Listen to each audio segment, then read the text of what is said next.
Hello dear students, कैसे हैं आप लोग। आज का सेशन आपके लिए बहुत ही इंपॉर्टेंट होने वाला है। क्वेश्चन इज क्या करने वाले हैं हम।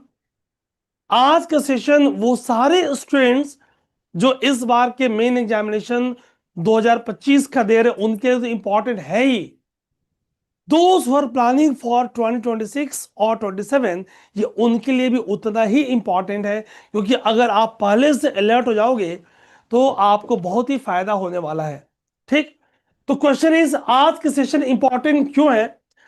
आज इस बार के 2024 के टॉपर विशाल जी आज आपको बताएंगे कि उन्होंने जो सफलता हासिल की है, so what is the key tricks strategies time table for this success.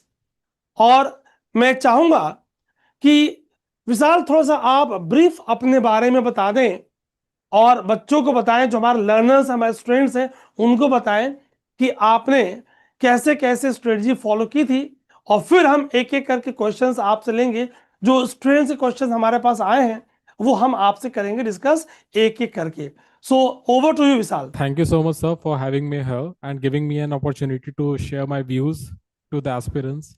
So, hello everyone, मेरा नाम विशाल है। मैंने यूपीएससी सिविल सर्विसेज 2024 की परीक्षा में ऑल इंडिया रैंक 439 हासिल की वो है। थोड़े हैं। एंड मैं एक्सपेक्ट कर रहा हूँ कि मुझे आईएएस सर्विस इस साल एलोकेट हो जाएगी। तो मैंने अपनी प्रारंभिक जो शिक्षा है वो हाजीपुर बिहार वैशाली जिले में जो है वहाँ से करी है। एंड उसके बाद जो मैंने अपनी ग्रेजुएशन है वो आईआईटी पटना से 2022 में मैकेनिकल इंजीनियरिंग सब्जेक्ट से मैंने की है। उसके बाद मैंने सिविल सर्विसेज परीक्षा जो शुरुआत है वो अपने फाइनल ईयर ऑफ कॉलेज से स्टार्ट करी थी। एंड मैंने अपना ऑप्शनल जो है वो अपने graduation subject that is mechanical engineering को ही रखा था। तो इसके बाद मैंने तीन प्रयास दिए। पहला प्रयास मैंने 2022 में दिया था जिसमें मेरा प्रीलिम्स नहीं हो पाया था। दूसरा प्रयास मैंने 2023 में दिया था जिसमें मेरा मेंस नहीं हो पाया था। एंड ये तीसरे और व फाइनल प्रयास में मेरा सिलेक्शन हो गया है एंड मुझे ड्रीम सर्विस एलोकेट होने वाली है सर। बहुत ही अच्छा आपने बताया। सो मैं आपसे ये जानना चाहता हूं, और उसके पहले मैं आपको विशाल एक खास बात बताऊं कि बहुत सारे ऑफलाइन टीचिंग करने के बाद हमने जीनो आईएएस लॉन्च किया, जिसमें हम आपको जान के बड़ा अच्छा लगेगा, आप तो सिलेक्शन ले चुके विद गुड रैंक्स। हमने एक बड़ा यूनिक कंसेप्ट वाव अप्रोच लॉन्च किया है कि जैसे आप बिहार के लाल हो, बिहार का नाम आप रोशन कर रहे हो। बिहार का एक अपना बड़ा ही ग्लोरीफाइड हिस्ट्री रहा है और बहुत ही युवा ट्रेंड वहां से निकल के आ रहा है। इस बार टॉप 50 में भी कई सारे स्टूडेंट्स बिहार से हैं। तो हमने एक ऐसा कंसेप्ट लॉन्च किया है वाव अप्रोच, व्हाट्सएप ऑडियो और वीडियो अप्रोच, कि इंडिया के किसी भी रिमोट एरिया से आप अपने डाउट को 24/7 एक टाइम स्लॉट में व्हाट्सएप ऑडियो और वीडियो के थ्रू आप हमसे पूछ सकते हो। ठीक, एक प्रॉपर हम पर्सनल मेंटरशिप भी दे रहे हैं। ठीक, मैं ज्यादा समय इन बातों पे नहीं लूंगा क्योंकि आज का जो सेशन है ये लर्नर्स आपको सुनना चाह रहे हैं, तो मैं बिल्कुल टाइम जाया नहीं करने वाला। तो हम बात करेंगे जो आपकी राइटिंग स्ट्रेटजी थी मेरे प्यारे लर्नर्स। हम आपके जो विशाल सर हैं उनके हम बहुत ही सपोर्ट हेल्प आपके लिए लाने वाले हैं।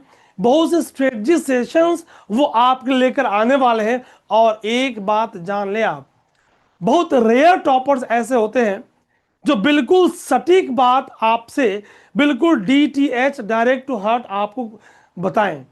उसमें से विशाल है। और ये आपसे इन्होंने कहा कि सर मैं अपनी जर्नी बच्चों से साझा करना चाहता हूं, तो उसलिए ये आपके साथ जुड़े हुए हैं। तो मेरे प्यारे बच्चों, ये जीनो आईएएस का ऐप है, प्ले स्टोर से आप डाउनलोड कर सकते हैं। ठीक, इसके बारे में हम ज्यादा बात नहीं करेंगे और सीधा सेशन हम हैंड ओवर करेंगे विशाल को।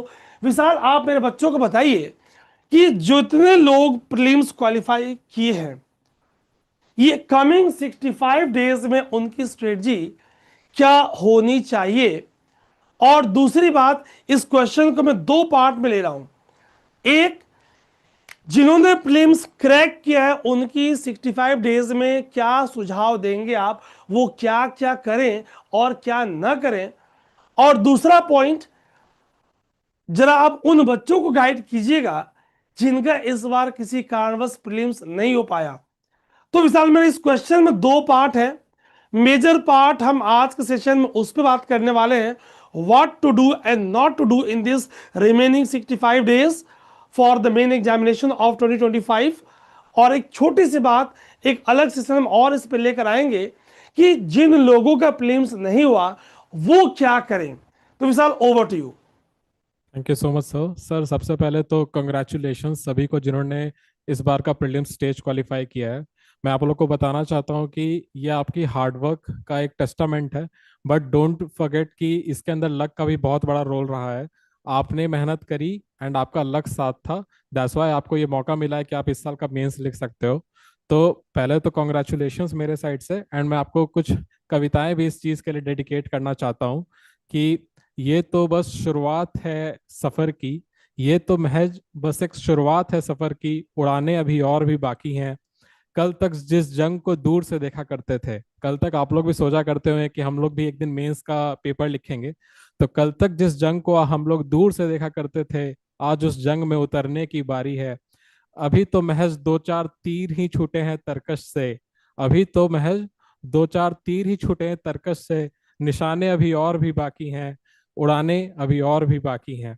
तो इन पंक्तियों के साथ मैं चाहता हूं कि आप लोग मेंस के ऊपर बहुत ज्यादा डेडिकेशन से ध्यान दें, क्योंकि जो प्रीलिम्स है वो अनसर्टेन है। अगर इस बार जो आपको मौका मिला है वो आप चूक गए तो कोई गारंटी नहीं है कि अगले साल आप फिर से प्रीलिम्स क्वालिफाई करके, गिवन दैट कि प्रीलिम्स इतना डाइसी हो चुका है आज के टाइम पे। एंड अब मैं चाहता हूं कि आप इस साल के मौके को अच्छे से भुनाएं, इसी साल अपनी रैंक लाएं, एंड हो सके तो इसी साल अपनी डिजर्व सर्विस, डिजायर्ड सर्विस पा करके इस जर्नी को अलविदा कहें, क्योंकि ये बहुत ही ज्यादा ग्रोएलिंग एंड टायरिंग जर्नी है जिसके अंदर हम अपने लाइफ के बहुत इंपॉर्टेंट ईयर्स निकालते हैं।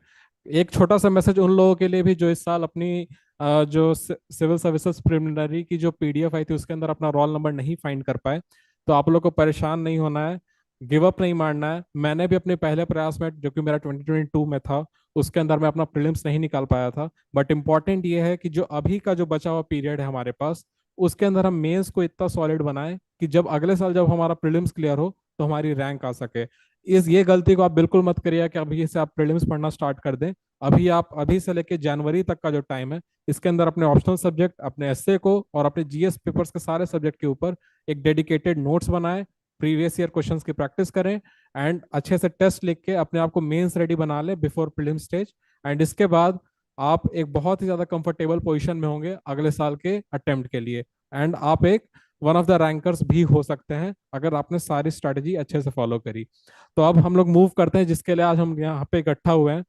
जो लोग अभी पेंस लिखने वाले हैं उनके पास बहुत ही कम टाइम बचा हुआ है, सिर्फ अप्रोक्सीमेटली 70 डेज है, बट 2-3 डेज हटाकर हम लोग 65 डेज की अभी स्ट्रैटेजी डिस्कस करेंगे कि 65 डेज में हम लोग ऐसा क्या करें कि हमारा जो स्कोर है वो ऑप्टिमम आ पाए in limited period of time. तो चलो हम लोग स्टार्ट करते हैं। तो फर्स्ट ऑफ ऑल हमारे पास 65 डेज है, तो अब लोग यहाँ पे अलग अलग लेवल ऑफ प्रिपरेशन पे होंगे। मैं एक जनरलाइज स्ट्रैटेजी बता रहा हूँ जिसमें आप अपने स्ट्रेंथ्स एंड वीकनेसेस के अकॉर्डिंग उसको ट्वीक कर सकते हैं। तो फॉर एग्जांपल अभी जैसे हमारे पास कौन से सब्जेक्ट्स होता है, पहले मैं सब्जेक्ट्स लिस्ट डाउन कर देता हूँ एंड उसके बाद में हम लोग उसको डिवाइड करेंगे in the limited time frame कि हम उसको कैसे टैकल करने वाले हैं। राइट, तो हमारे पास 4 जीएस के पेपर्स होते हैं, GS1, GS2, GS3, GS4, optional paper 1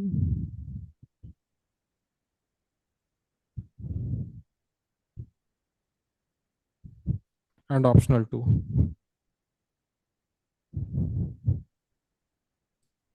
and एक ऐसे भी होता है हमारे पास।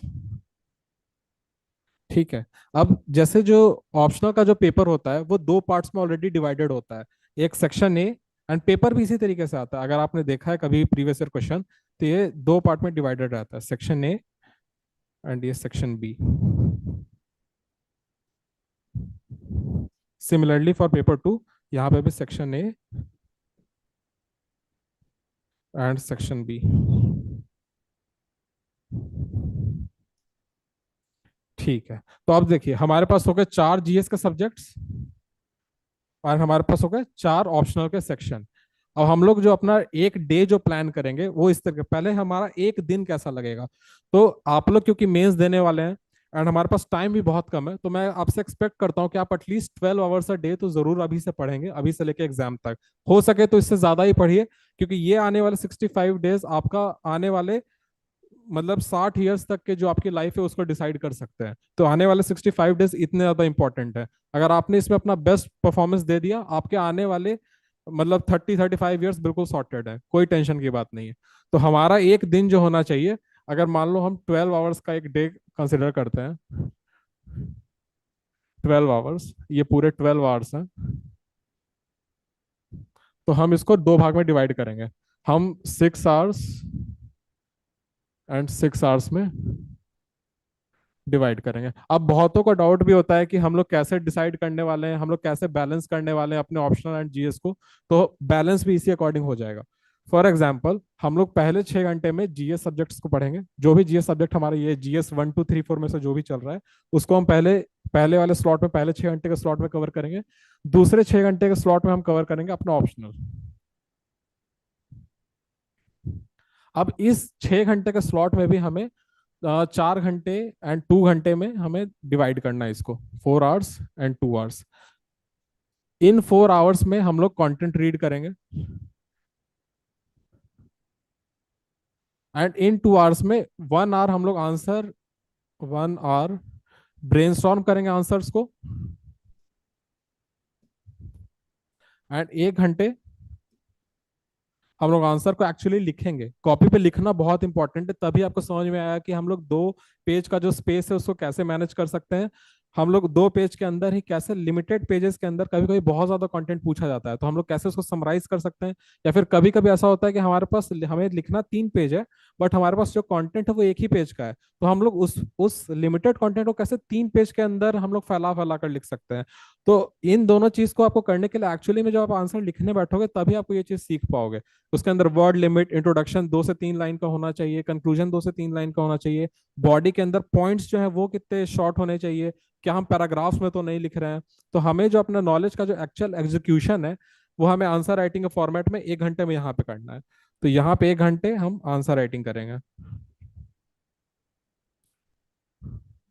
ये डेली का रूटीन में भी मैं बता रहा हूँ, लोगों को ऐसा डाउट हो सकता है कि डेली हमें किस तरीके से रूटीन फॉलो करना है। तो ये डेली का रूटीन, पहले 6 घंटे यहाँ हुए, यहाँ पे आप लंच ब्रेक ले लो, एंड उसके बाद रेडी हो जाओ अपने सेकंड स्लॉट के लिए जो कि ऑप्शनल है। अब दिन के 2 सब्जेक्ट्स पढ़ने इसलिए भी इंपॉर्टेंट है, क्योंकि अगर हम दिन का एक ही सब्जेक्ट अगर पढ़ते रह जाए तो बहुत ज्यादा मोनोटोनस हो जाता है, एंड कुछ टाइम के बाद आप बोर हो जाओगे, एंड आप इतने लंबे आवर्स तक स्ट्रेच नहीं कर पाओगे।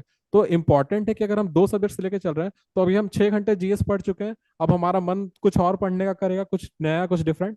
एंड ऑप्शनल सब्जेक्ट ऐसा सब्जेक्ट होता है जो कि मोस्ट ऑफ द लोग अपने इंटरेस्ट के अकॉर्डिंग लेते हैं। तो एक इंटरेस्टिंग चीज है, जैसे मेरे कैसे मैकेनिकल इंजीनियरिंग मेरा ऑप्शनल था, एंड वो न्यूमेरिकल नेचर का था, तो मैं पूरे दिन जब थेरेटिकल थेरेटिकल पढ़ने के बाद जब बोर हो जाता था, तो मैं 6 घंटे अपने ऑप्शनल सब्जेक्ट पढ़ता था जो कि न्यूमेरिकल नेचर का है, एंड वो मुझे एक फ्रेशनेस प्रोवाइड करता था। तो आपके केस में भी आपका ऑप्शनल कुछ भी हो सकता है, पीएसआईआर भी एक इंटरेस्टिंग ऑप्शनल है, कुछ लोगों के लिए एंथ्रोपोलॉजी भी इंटरेस्टिंग ऑप्शनल है। तो डिपेंडिंग अपॉन आपके इंटरेस्ट आप ऑप्शनल चूज करते हो, एंड वही ऑप्शनल अभी पढ़ने का टाइम है। एंड ऑप्शनल को मैंने 50% ऑफ द टाइम इसलिए अलोकेट किया है, क्योंकि अगर आपने ऑप्शनल में अप्रोक्सीमेटली 280 प्लस अगर स्कोर कर लिया, तो आप ये मान के चल सकते हो कि आपका लिस्ट में ऑलमोस्ट नाम आने वाला है, अनलेस एंड अनटिल आप जीएस में बहुत ज्यादा ब्लंडर कर दो। अगर आप जीएस में एवरेज स्कोर करते हो, आपका ऑप्शनल 280 प्लस स्कोर है, आपका इंटरव्यू में डिसेंट स्कोर है, आप लिस्ट के अंदर फॉर श्योर आ जाओगे। मेरे भी ऑप्शनल में 287 स्कोर थे, एंड मैंने भी इसी तरीके का रूटीन फॉलो किया था। तो ऑप्शनल के अंदर जो मार्क्स है 280 प्लस नॉन नेगोशिएबल है। अगर आपको आपकी ड्रीम सर्विस चाहिए तो 280 प्लस आपको स्कोर लाना ही पड़ेगा। आप जितने भी टॉपर्स हैं आप उनकी मार्कशीट उठा के देख सकते हो, मोस्ट ऑफ द टॉपर के स्कोर 280 प्लस आपको मिलेंगे जितने भी लोग सेलेक्ट होते हैं। एक चीज मैं आपको और बता देना चाहता हूँ इस ऑप्शनल की इंपॉर्टेंस को लेके, अगर आपका स्कोर 230 बिलो है, 230 से कम है, आप उठा कर देख लेना, एक ही बच्चा 230 बिलो आपको पास होता हुआ नहीं मिलेगा, एक दो एक्सेप्शन केसेस को आप छोड़ सकते हो, बट 230 के बिलो अगर आपका स्कोर है ऑप्शनल के अंदर, आप क्वालिफाई नहीं करने वाले। हो सकता है आप मेन स्टेज में ही बाहर हो जाओ, आप इंटरव्यू तक भी नहीं पहुंचोगे। तो इसलिए इतना इंपॉर्टेंट है ऑप्शनल सब्जेक्ट। अब हम लोग आते हैं इस पे ऑप्शनल करना कैसे है। तो फॉर एग्जांपल मेरा ऑप्शनल मैकेनिकल इंजीनियरिंग था, और भी जिनका मैकेनिकल इंजीनियरिंग या फिर मैथमेटिक्स टाइप का जो ऑप्शनल है, अगर आपका ऑप्शनल इस नेचर का है तो फिर तो आपको 6 घंटे पूरे के पूरे न्यूमेरिकल जोन में ही रहना है। आपको जल्दी जल्दी फॉर्मूले रिवाइज करना है, एंड आपको बाकी पूरा टाइम आपको न्यूमेरिकल प्रैक्टिस में लगाना है। बट क्योंकि ये जो नंबर होते हैं मैथमेटिक्स एंड इंजीनियरिंग ऑप्शन वालों के, ये काफी कम होते हैं, तो मोस्ट ऑफ द जो ऑप्शनल्स जो बच्चे लेते हैं वो ह्यूमैनिटीज नेचर का होता है। तो उसमें आपको अगेन यही फॉर्मूला अपनाना है। 4 hours of content reading,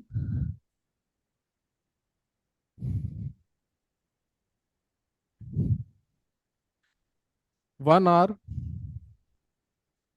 for brain storming. Brain storm में हम क्वेश्चंस को ही करना है, ब्रेन स्टॉर्मिंग कुछ डिफरेंट चीज नहीं है। मतलब मेरा यह कहना है कि आप डेली 4 4 घंटे पीवाईक्यूज लिख नहीं पाओगे, तो इसलिए मैंने 1 घंटे पीवाईक्यूज ब्रेन स्टॉर्म करने को बोला है। And just a second,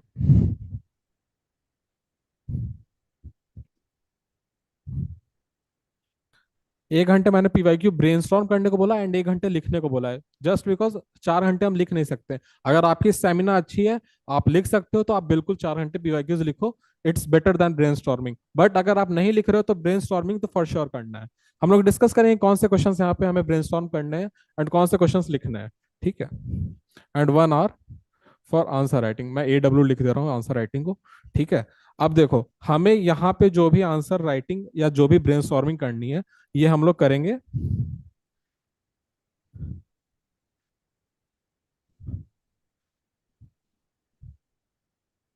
PYQs के। डजेंट मैटर आप रिपीटर हो, डजेंट मैटर आप फर्स्ट टाइम लिख रहे हो, पीवाईक्यूज हमेशा इंपॉर्टेंट रहने वाले हैं।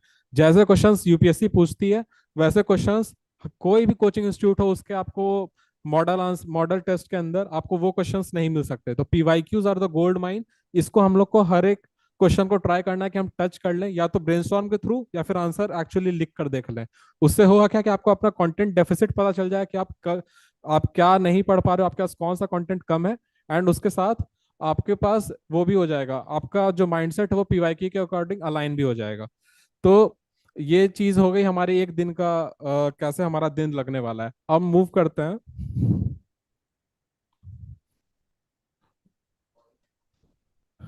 तो ऑप्शनल के अकॉर्डिंग सर बताया। हम्म। हम्म। हम्म। अच्छा ठीक है। तो एंड वन मोर थिंग, अगर आपका ज्योग्राफी ऑप्शनल है तो जीनो आईएस का तो लाइक ये यूएसपी ही है ज्योग्राफी ऑप्शनल को लेकर। तो अगर आप ज्योग्राफी ऑप्शनल से बिलोंग करते हैं तो आप जीनो आईएस के एक बार जो कोर्स डिस्क्रिप्शन है उसको चेकआउट कर सकते हैं। एंड अगर आपको ये सेंस बनाता है तो बिल्कुल आप एनरोल करिए। Sir is providing very good quality over here.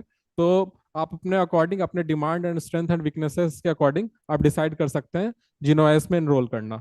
Okay, तो अब हम लोग मूव करते हैं कि एक्चुअली हम 65 डेज को प्लान कैसे करेंगे। ये हमारी एक दिन की प्लानिंग हो गई, अब 65 डेज के प्लान को डिस्कस करते हैं।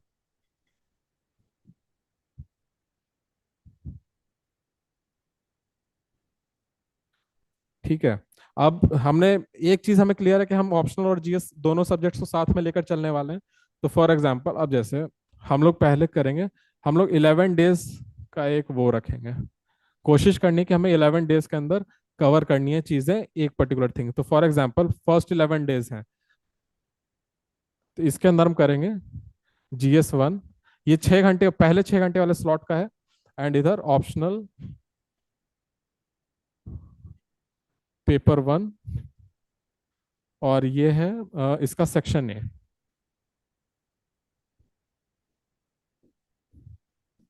ठीक है, अब ये दूसरे 6 घंटे वाले स्लॉट का है। ओके, तो अब हमें इसमें कैसे करेंगे। अब देखिए, ऑप्शनल हो सकता है सबका अलग अलग हो, तो इसके अंदर आपको लाइक डिफरेंट ऑप्शंस के लिए डिफरेंट अमाउंट ऑफ टाइम लग सकता है। फॉर एग्जांपल एंथ्रोपोलॉजी के लिए पेपर 1 उनका काफी ज्यादा वास्ट होता है, like 75% of the syllabus is paper 1 and 25% of the syllabus is paper 2। तो उसके अंदर हो सकता है इसमें वो थोड़ा ज्यादा टाइम दे दे। हो सकता है किसी और का किसी कोई सा सेक्शन ज्यादा बड़ा हो तो उसके अंदर आप और ज्यादा टाइम दे सकते हो। बट मैं एक आइडियल सिनेरियो बता रहा हूँ कि अगर हर सेक्शन इक्वली डिवाइडेड है तो किस तरीके से होगा। आप अपने सिलेबस के अकॉर्डिंग इसको ट्वीक कर सकते हैं, इस स्ट्रैटेजी को। ये एक जनरलाइज स्ट्रैटेजी है। तो अब GS1 के अंदर होता है हमारे पास world history, post independence history, world history, post independence history,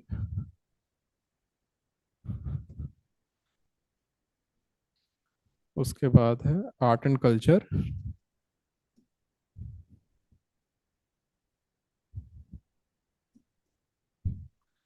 modern history,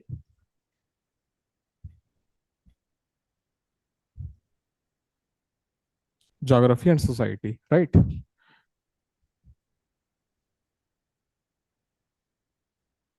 and society. तो प्लान ऐसा है कि हमें ऑप्शनल का सेक्शन ए एंड ये सारे चीजें 10 डेज के अंदर कवर करना है। एंड 11th डे हम दे रहे होंगे दोनों के एफएलटीज, मतलब फर्स्ट स्लॉट में GS1 का एफएलटी एंड सेकंड स्लॉट में ऑप्शनल का P1 सेक्शन ए इन इसका एक सेक्शनल टेस्ट बोल सकते हो, 3 आवर का सेक्शनल टेस्ट। ठीक है, तो ये और ये चीज करनी क्यों जरूरत है, क्योंकि हमारा जो भी मेंस का पेपर होता है वो एक दिन में 2 पेपर होते हैं। एंड अगर आप इस तरीके से शुरू से प्रैक्टिस करते चलोगे तो आप सेकंड पेपर के अंदर एग्जॉस्ट नहीं होंगे, सेकंड पेपर के अंदर भी आपका फ्रेशनेस बना रहेगा, सेकंड पेपर के अंदर भी आप टाइमली आंसर कंप्लीट कर पाओगे। बिकॉज आप जिनसे ही पूछोगे, पहला पेपर देने के बाद आपके यहाँ यहाँ एंड कंधे पे बहुत ज्यादा पेन होता है, आपको वॉलिनी स्प्रे लगाकर पेपर लिखना पड़ता है। तो physical as well as mental fatigueness को अगर आपको टैकल करना है तो आपको इस तरीके से एग्जाम घर पे ही अपने आप को सिमुलेट करके रखना पड़ेगा। अब इसको कवर कैसे करेंगे, अब क्योंकि ऑप्शनल आपका डिफरेंट हो सकता है तो आप अपने अकॉर्डिंग सोचना कि इसको आप कैसे डिवाइड करोगे 10 डेज के अंदर। बट मैं इसके जीएस सब्जेक्ट के लिए बता देता हूँ कि आपको कौन सा सब्जेक्ट कितने दिन के लिए देने चाहिए। तो world history and post independence history, क्योंकि इसका जो वेटेज होता है ये काफी कम होता है हमारे GS1 के अंदर, हार्डली एक क्वेश्चन आता है world history and post independence history दोनों को मिला करके। तो हम इसको बहुत ज्यादा टाइम नहीं देंगे। World history post independence history भले ही वास्ट हो, कितनी भी वास्ट हो, हमें टारगेट करना है कि इसको हम एक दिन के अंदर कवर करें, 1 डे।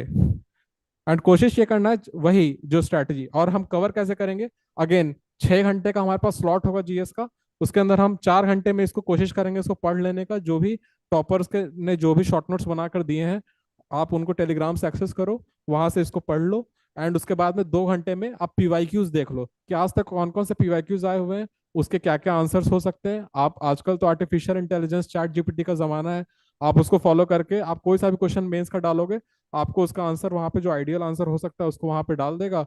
एंड उसको आप अपने डिजिटल नोट्स के अंदर आप इंक्लूड भी कर सकते हो शॉर्ट फॉर्मेट में, तो उससे आपका रिवीजन भी पॉसिबल हो पाएगा। तो आप इसको एक दिन के अंदर इसको कवर करने का ट्राई करो। आर्ट एंड कल्चर के लिए अगेन एक दिन, देर इज अ रीजन मैं इसके लिए एक दिन दे रहा हूँ। डेफिनेटली ये वास्ट है, इससे क्वेश्चंस भी आते हैं जीएस पेपर 1 में, बट क्योंकि हम अभी जस्ट प्रीलिम्स पढ़ कर आ रहे हैं एंड आपने प्रीलिम्स क्वालिफाई करा है, तो डेफिनेटली आपको आर्ट एंड कल्चर की सफिशिएंट अमाउंट ऑफ नॉलेज है। बस आपको अपनी नॉलेज को मेंस फॉर्मेट में अलाइन करना है। एंड इसको एक दिन में अगर आप कवर कर लेते हो तो फिर बाकी जो सब्जेक्ट्स जो कि हमने मेंस पर्सपेक्टिव से नहीं कवर किए उसके लिए हमारे पास एक बफर मिल जाएगा। तो इसको आप एक दिन के अंदर कवर करो, इसके पीवाईक्यूज आप देख लो 2 घंटे के अंदर वहां पे जो है। एंड उसके बाद मॉडर्न हिस्ट्री के लिए भी सिमिलरली, क्योंकि हम प्रीलिम से पढ़ कर आए हैं, इसमें भी एक दिन का टाइम। आप जब देखना आपको अभी लग रहा होगा कि क्यों मैं एक एक दिन दे रहा हूँ, क्योंकि हमारे पास एक्चुअली डेज ही नहीं है, 65 डेज है हमारे पास। एंड इसलिए आपको सीरियसनेस दिखाना पड़ेगा, आपको बहुत ज्यादा मेहनत से पढ़ना पड़ेगा, क्योंकि अगर आप नहीं पढ़ोगे आपका कुछ ना कुछ जरूर छूट जाएगा। देखना मैं अभी लास्ट तक पूरा डिटेल्ड स्केड्यूल बनाऊंगा, डे बाय डे डिवाइड करूंगा, फिर आप खुद से डिसाइड करना क्या आपके पास सच में टाइम है। आपने प्रीलिम स्टेज क्वालिफाई कर दिया, बट प्रीलिम स्टेज क्वालिफाई करना is not equivalent to becoming an IAS officer. आपको अभी mains as well as interview stage भी क्वालिफाई करना पड़ेगा। तो अब जो भी सेलिब्रेशंस हैं, एक दिन हो गया, बहुत सेलिब्रेशन हो गया, अब वापस गेट बैक टू स्टडीज, अब और भी ज्यादा डेडिकेशन से बैठ जाओ पढ़ने के लिए। अब आगे डिस्कस करते हैं हम लोग ज्योग्राफी एंड सोसाइटी के बारे में।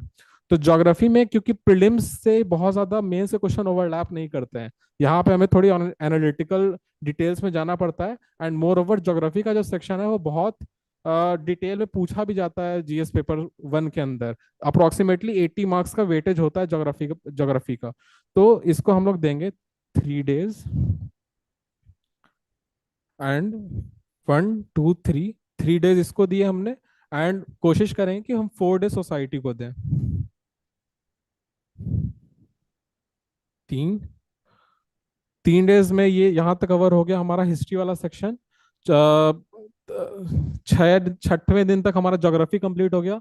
एंड 4 डेज यानी 10 डेज के अंदर हमारा ये पूरा जो सेक्शन है GS1 वाला सेक्शन ये कवर हो गया। सोसाइटी को मैंने 4 दिन इसलिए दिए हैं क्योंकि आप में से बहुत सारे लोग ऐसा हो सकता है कि जिन्होंने कभी आज तक सोसाइटी पढ़ी ही ना हो, क्योंकि ये स्पेसिफिकली मेंस में सिर्फ आता है। तो इसलिए मैंने इसको 4 दिन दिए हैं। एंड मोर ओवर इसका वेटेज भी अच्छा खासा रहता है। आजकल इससे क्वेश्चंस जो है GS पेपर 1 के अंदर बढ़ने लगे हैं। कंटेम्प्ररी क्वेश्चंस पूछे आते हैं, जैसे विमेन के अंदर सुसाइड्स क्यों बढ़ रहे हैं, विमेन एम्पावरमेंट का क्या डेफिनेशन है एंड उसके क्या कौन से वेरियस ऑफशूट्स हैं, जो हमारा लॉकडाउन हुआ था उस टाइम पे विमेन पे क्या इम्पैक्ट पड़ रहा था, मैरिजेस का जो ट्रेंड है वो कैसे चेंज हो रहा है। तो बहुत सारे एनालिटिकल चीजें हैं इसके अंदर। तो आप इसको सफिशिएंट अमाउंट ऑफ टाइम दोगे तभी आपका एनालिटिकल स्किल्स डेवलप हो पाएगा इस सब्जेक्ट के अंदर। एंड डेफिनेटली कुछ लोग पहली बार पढ़ रहे हैं तो उनको ऑफ कोर्स इतना टाइम तो चाहिए ही अलॉन्ग विथ PYQs कंप्लीट करने के लिए। तो ये हमारा 10 डेज के अंदर हो गया GS1 की स्ट्रैटेजी। मतलब GS1 ऐसे कवर कर सकते हैं एंड इसके साथ हमारे PYQs भी हमने इंक्लूड करें ही अपने डेली के स्केड्यूल के अंदर। तो ये 10 डेज के अंदर हमारा ये हो गया कंप्लीट। आपने 10 डेज में जो रिमेनिंग 6 आवर्स है उसके अंदर आपने ऑप्शनल का सेक्शन ए किया। एंड उसके बाद हमें 11वें डे हमने इसको टेस्ट देकर इसको कवर किया। तो अब देख लो, अब आगे मैं GS2 GS3 GS4 की भी ऐसे ही स्ट्रेटजी बताने वाला हूँ। बट उससे पहले आप ये देख लो नंबर ऑफ डेज कैसे बटने वाले हैं। 11 डेज फॉर GS1 हो गया, GS1 एंड सेक्शन ए। फिर 11 डेज होंगे GS2 प्लस सेक्शन बी। फिर 11 डेज होंगे GS3 प्लस पेपर 2 का सेक्शन ए। फिर 11 डेज होंगे GS4 प्लस ऑप्शनल पेपर 2 का सेक्शन बी। तो हमारे हो गए 44 डेज यहाँ पे। ठीक है। एंड उसके बाद अब मैं एसए की बात कर लेता हूँ, क्योंकि इस साल जो है एसए में बहुत ही ब्रूटल मार्किंग हुई है। मैंने कुछ लोगों के स्कोर्स 45 55 65 इन रेंजेस में भी देखे हैं। एंड अगर आपको जानकर शॉक हुआ कि अब एसए के अंदर बहुत ही डिफिकल्ट से मार्क्स मिलते हैं। मतलब पहले पिछले 2 साल पहले तक 120 मार्क्स बहुत ही इजीली मिल जाया करते थे। बट आजकल बहुत कम स्कोर्स हैं जो कि 130 120 को क्रॉस कर पा रहे हैं। लिटरली मुझे ऐसा लगता है कि इस साल 100 से भी कम लोग हैं जिनको 125 प्लस मार्क्स मिले होंगे इस साल। इस साल का जो एवरेज है वो 110 से भी नीचे ही है, 105 है जो सिलेक्टेड बच्चे हैं उनका एवरेज मार्क्स एसए के अंदर। तो इसलिए हमें एसए को बिल्कुल भी लाइटली नहीं लेना है, क्योंकि जैसे ही आप एसए को लाइटली लोगे आपके मार्क्स जो है वो वही 50 से लेके 70 80 तक के ब्रैकेट में फॉल कर जाएंगे। एंड जैसे ही आपके मार्क्स एसए के अंदर इतने डिप हुए, आपका जो सिलेक्शन है मेंस के अंदर वो वहीं पर रुक जाएगा। फर्स्ट डे एसए का एग्जाम होता है एंड फर्स्ट डे ही आप रेस से बाहर हो जाओगे। आपको भले पता नहीं चलेगा, आपको लगेगा कि आपने बहुत अच्छा एसए लिखा, बट अगेन वो जो मार्क्स जब आएंगे तब आपको पता चला कि एसए ने ही आपका ड्रीम जो है वो ब्रेक कर दिया। तो इसलिए एसए को हम बिल्कुल लाइटली नहीं लेना है। हमारे पास 65 डेज में अप्रोक्सीमेटली 9 संडेज आएंगे। हमें इन पूरे 9 के 9 संडेज को एसए को डेडिकेट करना है। फर्स्ट 3 से 4 संडे के अंदर हमें क्या करना है, जस्ट सेकंड मैं इसको स्लाइड चेंज कर देता हूँ। तो 10 संडेज हमें 9 संडेज हमें डेडिकेट करना है एसए को। आप सबने बहुत सारे टॉपर्स के मुंह से सुना होगा कि एसए एंड एथिक्स अगर आप संभाल लेते हो, एसए एंड एथिक्स के अंदर आप बहुत अच्छा स्कोर करते हो, तो ये आपके ऑप्शनल सब्जेक्ट के इक्विवेलेंट है। क्यों ऐसा बोलते हैं मैं आपको बताता हूँ। ऑप्शनल सब्जेक्ट में आइडियली बच्चों का जो स्कोर आ रहा होता है, जो सेलेक्ट होता है, वो 270 प्लस समथिंग आ रहा होता है। ठीक है। अब देखो, अब एसए के अंदर आप एसए प्लस एथिक्स अगर आप मिला लो,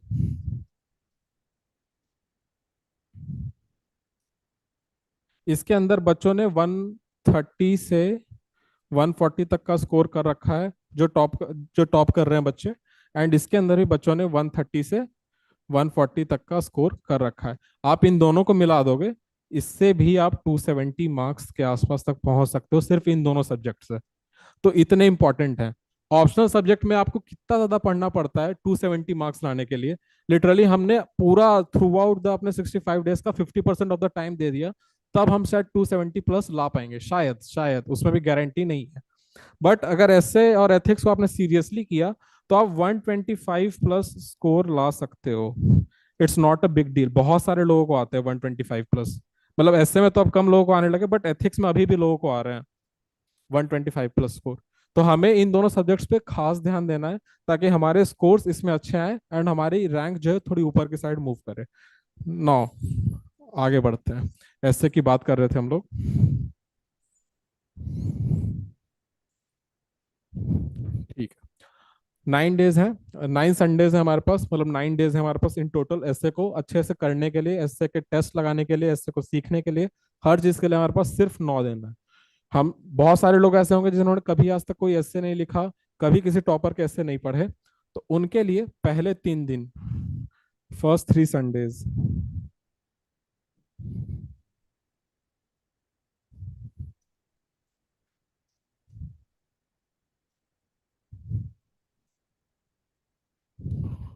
एटलीस्ट आप 20 टॉपर्स की कॉपी पढ़ोगे।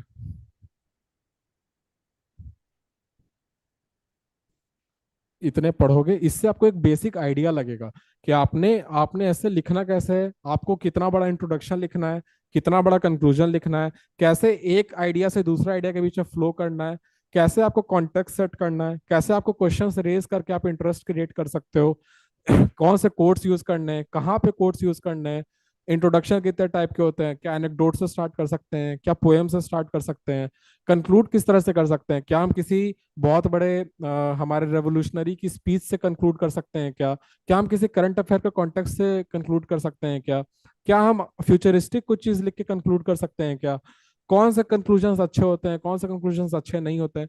आप 20 टॉपर्स कॉपी पढ़ो, आपको बहुत कुछ आइडिया लग जाएगा कि आप कैसे अच्छा एक ऐसे हम लोग लिख सकते हैं। इससे और क्या होगा, इससे आपको बहुत सारा कंटेंट मिलेगा। अब आप इस टाइम पे कहाँ पे ढूंढने जाओगे यूनिक स्टोरीज, यूनिक एनेक्डोट्स? इन 20 टॉपर्स कॉपी में बहुत सारे एग्जाम्पल्स लिखे होंगे, बहुत सारे इसके अंदर एनेक्डोट्स होंगे, बहुत सारे कोट्स होंगे, कोटेशंस होंगे।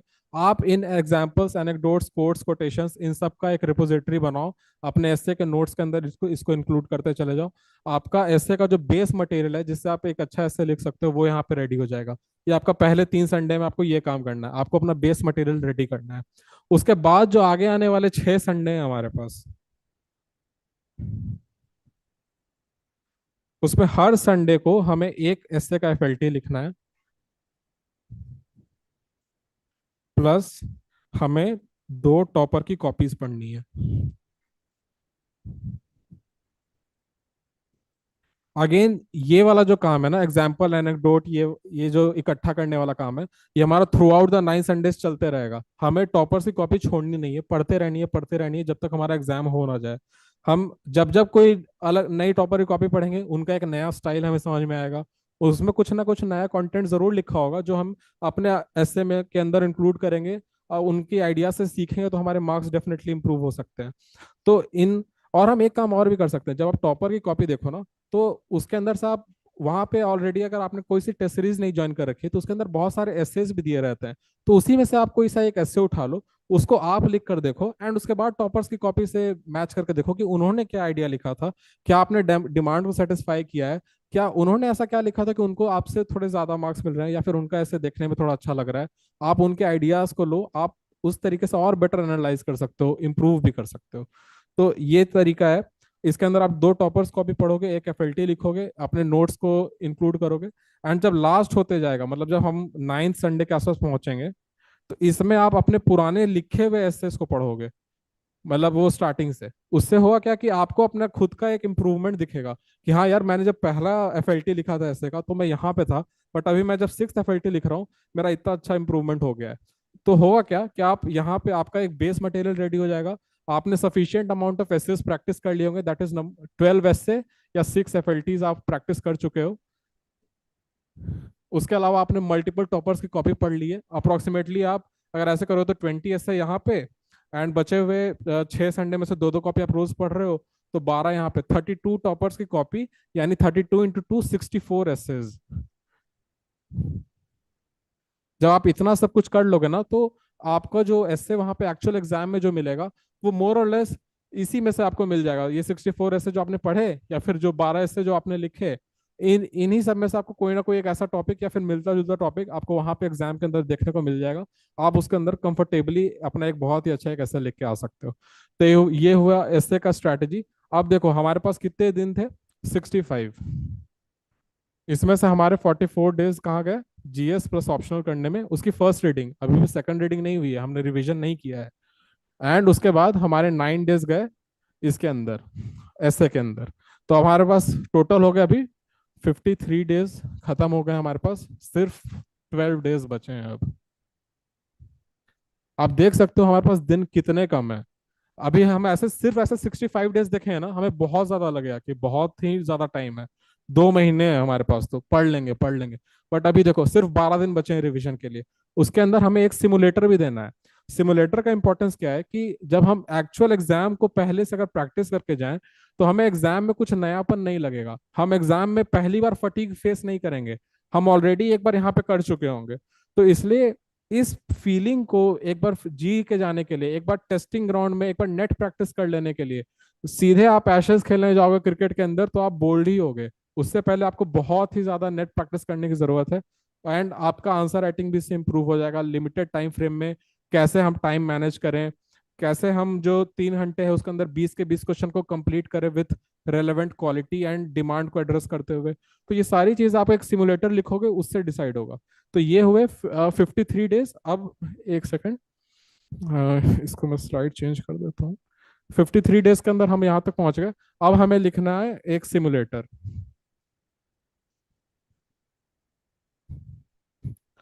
अब देखो सिमुलेटर का ऐसा फंडा है कि आप ये किसी भी कोचिंग का आप ये कर सकते हो। बहुत सारी कोचिंग फ्री ऑफ कॉस्ट करवाती हैं कि आप उनको वो इनरोल करवाएंगे आपको, आप सेंटर पे जाओगे, आप एक्चुअल एग्जाम लाइक एनवायरनमेंट में इसका टेस्ट दोगे।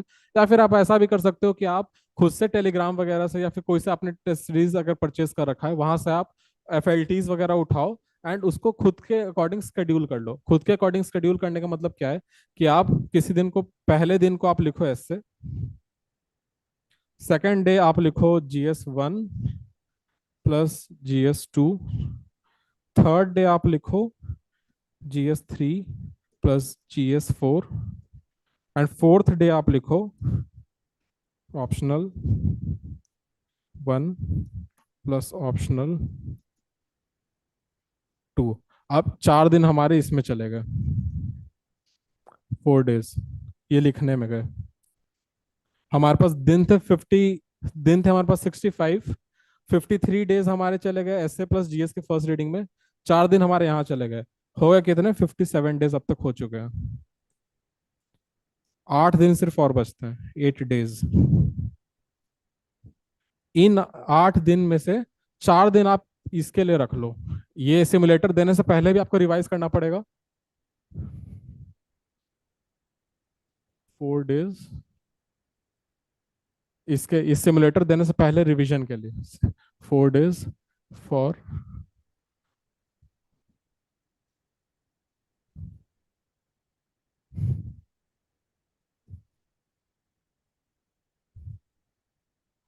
एंड 4 डेज हमें रिवाइज करना है बिफोर एक्चुअल मेंस एग्जाम हमारा।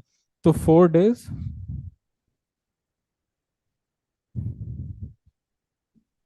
Revision.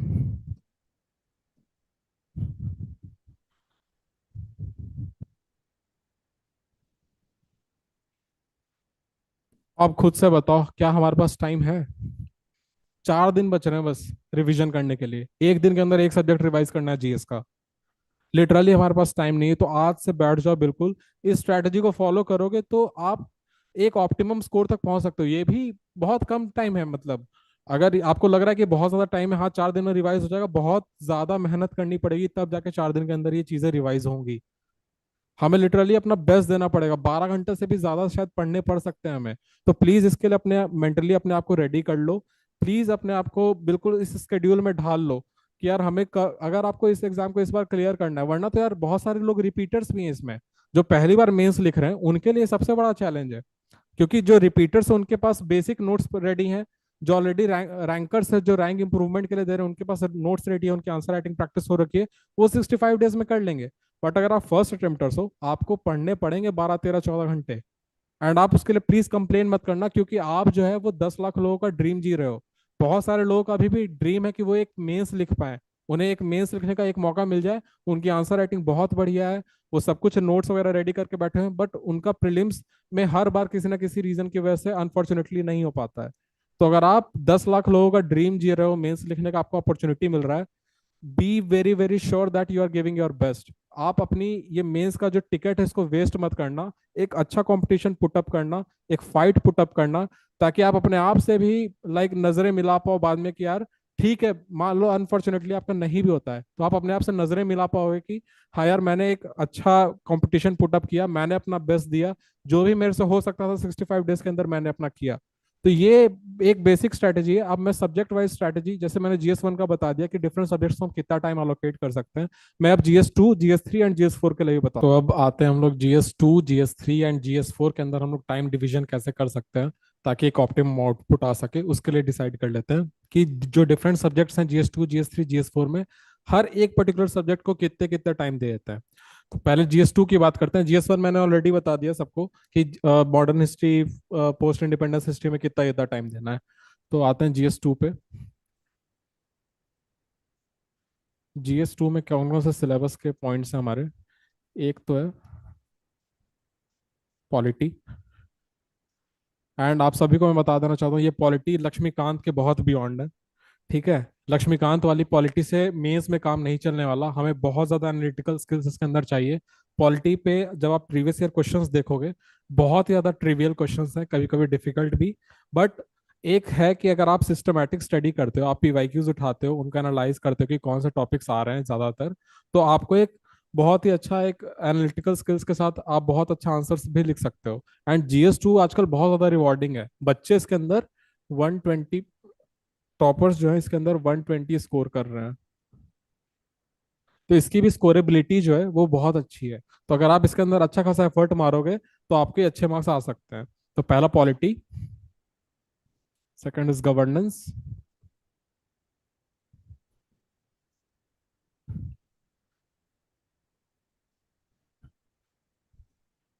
Third is international relations,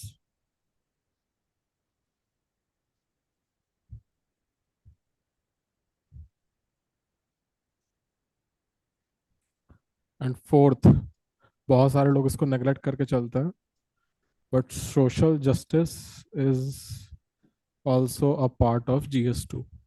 ठीक है, तो अब देखो, अब हमने जो सबसे ज्यादा मेजर पोर्शन, जो जिसका सबसे ज्यादा वेटेज होता है जीएस 2 के अंदर, अप्रोक्सीमेटली 70% जो वेटेज होता है वो इन दोनों सब्जेक्ट का होता है। इन दोनों से 70% ऑफ द जीएस 2 का पेपर आता है। तो बहुत सिंपल सी स्ट्रैटेजी है, जितना परसेंट पेपर आ रहा है उतना परसेंट हम लोग टाइम डेडिकेट कर देते हैं, दैट इज इन दोनों सब्जेक्ट को 7 डेज। अब देखो, मैंने इन दोनों सब्जेक्ट को एक साथ क्लब क्यों किया है, क्योंकि ये दोनों सब्जेक्ट्स ना है जो आपस में रिलेट होते हैं। क्योंकि पॉलिटी के अंदर लॉ मेकिंग पढ़ना है, तो गवर्नेंस के अंदर उस लॉ को कैसे अप्लाई करना, कैसे इंप्लीमेंट करना, ये है। तो इसके अंदर इन दोनों के जो मैक्सिमम जो चैलेंजेस या फिर वे फॉरवर्ड होते हैं ना, दोनों मिलके ही एक्चुअली में हम एक कॉम्प्रहेंसिव स्टडी कर सकते हैं। तो पॉलिटी एंड गवर्नेंस को साथ ही कंसिडर करना है। इन दोनों को अगर हम साथ पढ़ें तो बेटर रहेगा, तो इसके लिए 7 डेज मैं देता हूँ। एंड अगर आपको इन दोनों का भी डिवीजन चाहिए तो मैं आपको बोलता हूँ कि इसको आप 5 डेज दो, क्योंकि इसके अंदर क्वेश्चंस ज्यादा आते हैं, पीवाईक्यूज भी ज्यादा है, इसके अंदर क्वेश्चंस कम आते हैं, एंड ये बहुत ज्यादा प्रिडिक्टेबल भी होते हैं। जैसे इसके ये है, इसके लिए आप 2 डेज दो। इसके अंदर बहुत ही ज्यादा प्रिडिक्टेबल टॉपिक्स है, फॉर एग्जांपल ई गवर्नेंस है, गुड गवर्नेंस है, एसएचजीज, एनजीओज, ये सब है। अब एक्चुअली होता क्या है ना कि जब आप टॉपिक्स प्रिडिक्टेबल होते हैं तो आप प्रिडिक्ट करोगे कहाँ से? उसके लिए हम लोग कर तो रहे हैं पीवाईक्यूज। यहां से उठाओ कि किस तरह से क्वेश्चंस आते हैं। हर साल आप देखोगे कि एक नया क्वेश्चन एनजीओ पे आया हुआ है, कभी क्वेश्चन एसएचजीस पे आया हुआ है, ई गवर्नेंस पे भी लास्ट ईयर सवाल आया था। बस सवाल थोड़े थोड़े एडवांस होते जा रहे हैं, क्योंकि हर बहुत सारे जो बेसिक क्वेश्चंस है यूपीएससी वो पिछले 10 साल में पूछ चुकी है। तो अब क्वेश्चंस बस थोड़े से एडवांस होते जा रहे हैं, तो हमें नोट्स को भी थोड़ा सा अपना एडवांस करना है, जैसा कि ट्रेंड चल रहा है पीवाईक्यूज के अकॉर्डिंग। तो इसलिए पीवाईक्यूज देखना इसलिए भी इंपॉर्टेंट हो जाते हैं कि हम देख पाए कि किस लेवल का क्वेश्चन आप पूछ रही है इन डिफरेंट सिलेबस पॉइंट से। तो अगर आपने इन 2 दिन में ये बहुत इजीली कवर किया जा सकता है, आप एक बेसिक नोट्स बना लो और इसके अंदर कोशिश करना, क्योंकि ये बहुत ज्यादा प्रिडिक्टेबल पेपर है। तो यहाँ पे सारे बच्चों को ये बेसिक कंटेंट तो आते हैं, तो यहाँ पे आप थोड़ा सा एक्स्ट्रा एफर्ट मार के इसके अंदर वैल्यू एडिशन थोड़ा एक्स्ट्रा करना।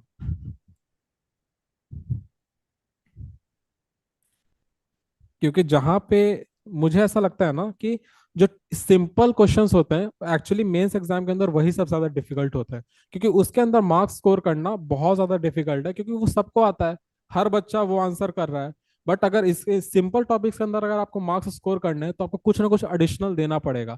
या तो आप बेस्ट केस स्टडी दो, वर्ल्ड की केस स्टडी दे दो, या आप उसके अंदर कुछ एक सुप्रीम कोर्ट का ऑब्जर्वेशन लिखो, आप उसके अंदर जो वर्ल्ड के दूसरे कोर्ट्स हैं उसका कुछ ऑब्जर्वेशन लिखो। तो आप जब तक कुछ डिफरेंट कुछ एक्स्ट्रा नहीं दोगे ना, आपको इसके अंदर एक्स्ट्रा मार्क्स मिलने बहुत मुश्किल है। जबकि डिफिकल्ट क्वेश्चंस का एक फायदा होता है कि बहुत सारे बच्चों को तो वो आएगा ही नहीं, एंड अगर आपको वो आता है तो आप उसके अंदर बेसिक कंटेंट भी लिख देते हो डिफिकल्ट क्वेश्चन के अंदर, तो आपको एक अच्छे मार्क्स मिल जाता है। तो ये एक डिफरेंस है सिंपल एंड डिफिकल्ट क्वेश्चन का। तो एक्चुअली में सिंपल कुछ भी नहीं है, अगर क्वेश्चन सिंपल है तो आपको आंसर्स बहुत ही एडवांस लिखने पड़ेंगे, एंड अगर क्वेश्चन डिफिकल्ट है तो ऑफ कोर्स वो आपके लिए भी डिफिकल्ट है ही। तो इन शॉर्ट मेंस के अंदर सब कुछ ही डिफिकल्ट है, तो बहुत सीरियसली लेना है मेन स्टेज को। इसके बाद ये 7 डेज के अंदर हमारा ये वाला पोर्शन कवर हुआ। इंटरनेशनल रिलेशन से 50 मार्क्स का सवाल आता है हर साल, फिक्स्ड है ये, एंड ये क्वेश्चन नंबर से फिक्स होते हैं, 9th, 10th, 19th and 20th। ये क्वेश्चंस जो है वो मोस्टली करंट अफेयर्स से आते हैं, तो इस वाले पर्टिकुलर टॉपिक में करंट अफेयर्स का रोल बहुत ज्यादा बढ़ जाता है। तो आप कोई सी भी ईयरली कंपाइलेशन से आप देख सकते हो कि कौन कौन से मेजर इवेंट्स हो रहे हैं। जैसे for example Russia Israel Russia Ukraine war and Israel Hamas war, ये बहुत साल से रिकरेंट एक थीम रहा है। तो इसके ऊपर आपके पास नोट्स होने चाहिए। कुछ इंपॉर्टेंट कंट्रीज जैसे हमारे जो नेबरहुड वाले कंट्रीज हैं उनके ऊपर आपके पास नोट्स होने जरूरी है कि हमारे रिलेशन इनके साथ कैसे है। जो हमारे एक्सटेंडेड नेबरहुड है जैसे आसियान वगैरह हैं, या फिर वेस्ट एशिया है, तो इनके साथ हम कैसे रिलेशनशिप बिल्ड कर रहे हैं, ये आपको पता होना चाहिए। उसके बाद जो टेंशन वाले जोन्स हैं वहां पे इंडिया क्या रोल प्ले कर रहा है, कुछ important bodies for example UN, SCO, इन सब पे क्वेश्चंस आते रहते हैं। तो ये बेसिक चीजें हैं।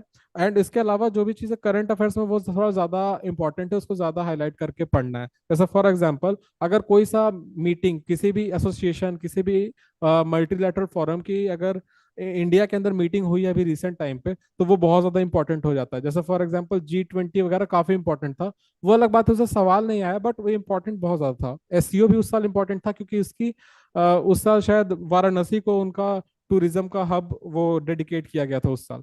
तो ये सारी चीजें आप प्रिडिक्ट कर सकते हो, बहुत ज्यादा प्रिडिक्टेबल लाइंस पे होती है। एंड प्रिडिक्ट करने का एक तरीका और भी होता है, आप जो है ना टेस्ट सीरीज टेलीग्राम वगैरह से कहीं से उठा लो, एंड उसमें जो भी इंटरनेशनल रिलेशंस के क्वेश्चंस आ रहे हैं, जो तीन चार डिफरेंट कोचिंग इंस्टीट्यूट के मॉक टेस्ट के अंदर जो भी क्वेश्चंस आ रहे हैं इंटरनेशनल रिलेशंस के, आप उतने ही क्वेश्चंस कर लो, आपका मोर और लेस इंटरनेशनल रिलेशंस प्रिपेयर हो जाएगा 2 दिन के अंदर इजीली। ये बहुत ही इजी पोर्शन होता है, इसको इसमें इसके अंदर आप बहुत अच्छे मार्क्स स्कोर कर सकते हो। इंटरेस्टिंग पोर्शन भी होता है, तो लाइक पढ़ने में मजा भी आता है, तो आपको ये बोरिंग या फिर बर्डन बिल्कुल भी नहीं लगेगा। सोशल जस्टिस, इसके अंदर वीकर सेक्शंस मोस्टली पढ़ना होता है हमें, वीकर सेक्शंस के बारे में। तो आप कोशिश करना कि एक टेम्पलेट बना लो सारे वीकर सेक्शंस के लिए, कि कोई सा भी क्वेश्चन आता है किसी वीकर सेक्शन पे, तो उसके अंदर आप सेम टेम्पलेट लगा के आप ये इसको आंसर कर सकते हो। फॉर एग्जांपल सारे के सारे वीकर सेक्शन के साथ एक प्रॉब्लम होगा कि वो कम दिखते होंगे। मतलब कम दिखने से होता क्या है कि हमारे पास उनका एक्चुअल डेटा ही नहीं होता कभी भी उनका हमारे पास। तो जब तक एक्चुअल डेटा आएगा नहीं, हम डेटा ड्रिवन पॉलिसी मेकिंग कर नहीं पाएंगे। तो ये आप किसी वीकर सेक्शन, भले वो डिसेबल्ड हो, भले वो लाइक क्या बोलते हैं LGBTQ कम्युनिटी से हो, तो वो किसी भी कम्युनिटी से होंगे, आप वीकर सेक्शन के अंदर ये वाला पॉइंट आप इसको इजीली लिख सकते हो। माइनॉरिटीज होंगे उनके साथ भी ये पॉइंट आप फिक्स कर सकते हो। तो आपको बस जो बेसिक पॉइंट्स है उसको आप मोल्ड करके इसके अंदर लिख दोगे, तो ये पोर्शन एक दिन के अंदर आराम से किया जा सकता है। तो 7 डेज फॉर दिस, इन दोनों पोर्शन के लिए, 2 days for this and 1 day for this. 10 days के अंदर हमारा GS2 हो गया कंप्लीट। उसके बाद बढ़ते हैं हम लोग GS3 की तरफ। GS3, इसके अंदर जो है मैं आपको पहले बता देना चाहता हूँ, इसके अंदर मार्किंग बहुत टफ होती है, बहुत ज्यादा टफ। अगर आपने इसके अंदर बहुत अच्छा कंटेंट नहीं लिखा, अगर आपने इसमें एवरेज या बिलो एवरेज परफॉर्म किया, आपके मार्क्स यहाँ लाई करेंगे। 50 से 60 मार्क्स बहुत ब्रूटल मार्किंग होती है। इसके अंदर जो अच्छे बच्चों का जो स्कोर आता है, जो सिलेक्टेड बच्चों का स्कोर आता है, वो 90 से 100 के बीच में आता है। मेरा स्कोर इसके अंदर 91 था, तो मतलब जो कि एक अच्छा स्कोर माना जा सकता है। तो मेरा स्कोर 91 था, एंड मैंने इसमें क्या किया था मैं आपको डिटेल से बताऊंगा अभी। ठीक है, इसमें बढ़ते हैं आगे। एंड उसके बाद टाइम भी कम है, तो हमें उसके अकॉर्डिंग भी अपने स्ट्रैटेजी को मोल्ड करना है। GS3 के अंदर आता है पहला, इकोनॉमी प्लस एग्रीकल्चर। मैं इसको इसी का पार्ट मानता हूँ, बिकॉज एग्रीकल्चर भी इकोनॉमी का ही एक पार्ट है। Economy and agriculture. Second is internal security.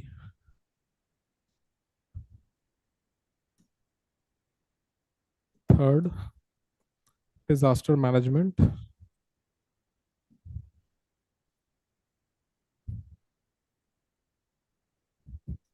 Fourth, science and take.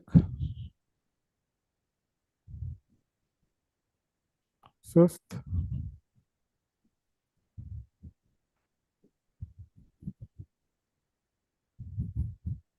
Environment.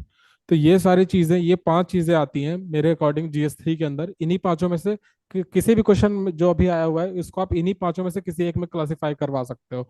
तो मेरे अकॉर्डिंग जो डेज का जो डिवीजन होता है, पहले मैं डेज बताया था, फिर कैसे टैकल करना है उसको बता दूंगा। इसमें आप 3 डेज दे दो। Internal security 2 day. Disaster management 1 day. Science and technology 2 days again. And environment को 2 डेज। एंड ये बहुत डुएबल है। ये 2 डेज में इंटरनल सिक्योरिटी को करना is very much doable, because internal security का जो ऐसा पोर्शन है, ये सारा PYQ ओरिएंटेड आता है। स्ट्रेट स्ट्रेट अवे रिपीटिशंस है। वही साइबर सिक्योरिटी आने वाला है, वही सोशल मीडिया एंड उसका यूजेज इन टेररिज्म आने वाला है, वही cross border terrorism, JNK insurgency, north east insurgency. यही सब जो बेसिक 4-5 थीम्स है, बॉर्डर मैनेजमेंट, यही सब 4-5 थीम्स है जो कि रिपीट होते रहते हैं। मैरीटाइम सिक्योरिटी वगैरह अगर आप देख लोगे, सारे PYQs के अंदर आए हुए हैं। आप इसके अंदर सिर्फ PYQ ओरिएंटेड नोट्स बना लो, PYQ सारे लिख लो, आपका ये वाला जो पोर्शन है ये सॉर्टेड हो जाएगा। इसके अंदर वैल्यू एडिशन आपको करना पड़ेगा।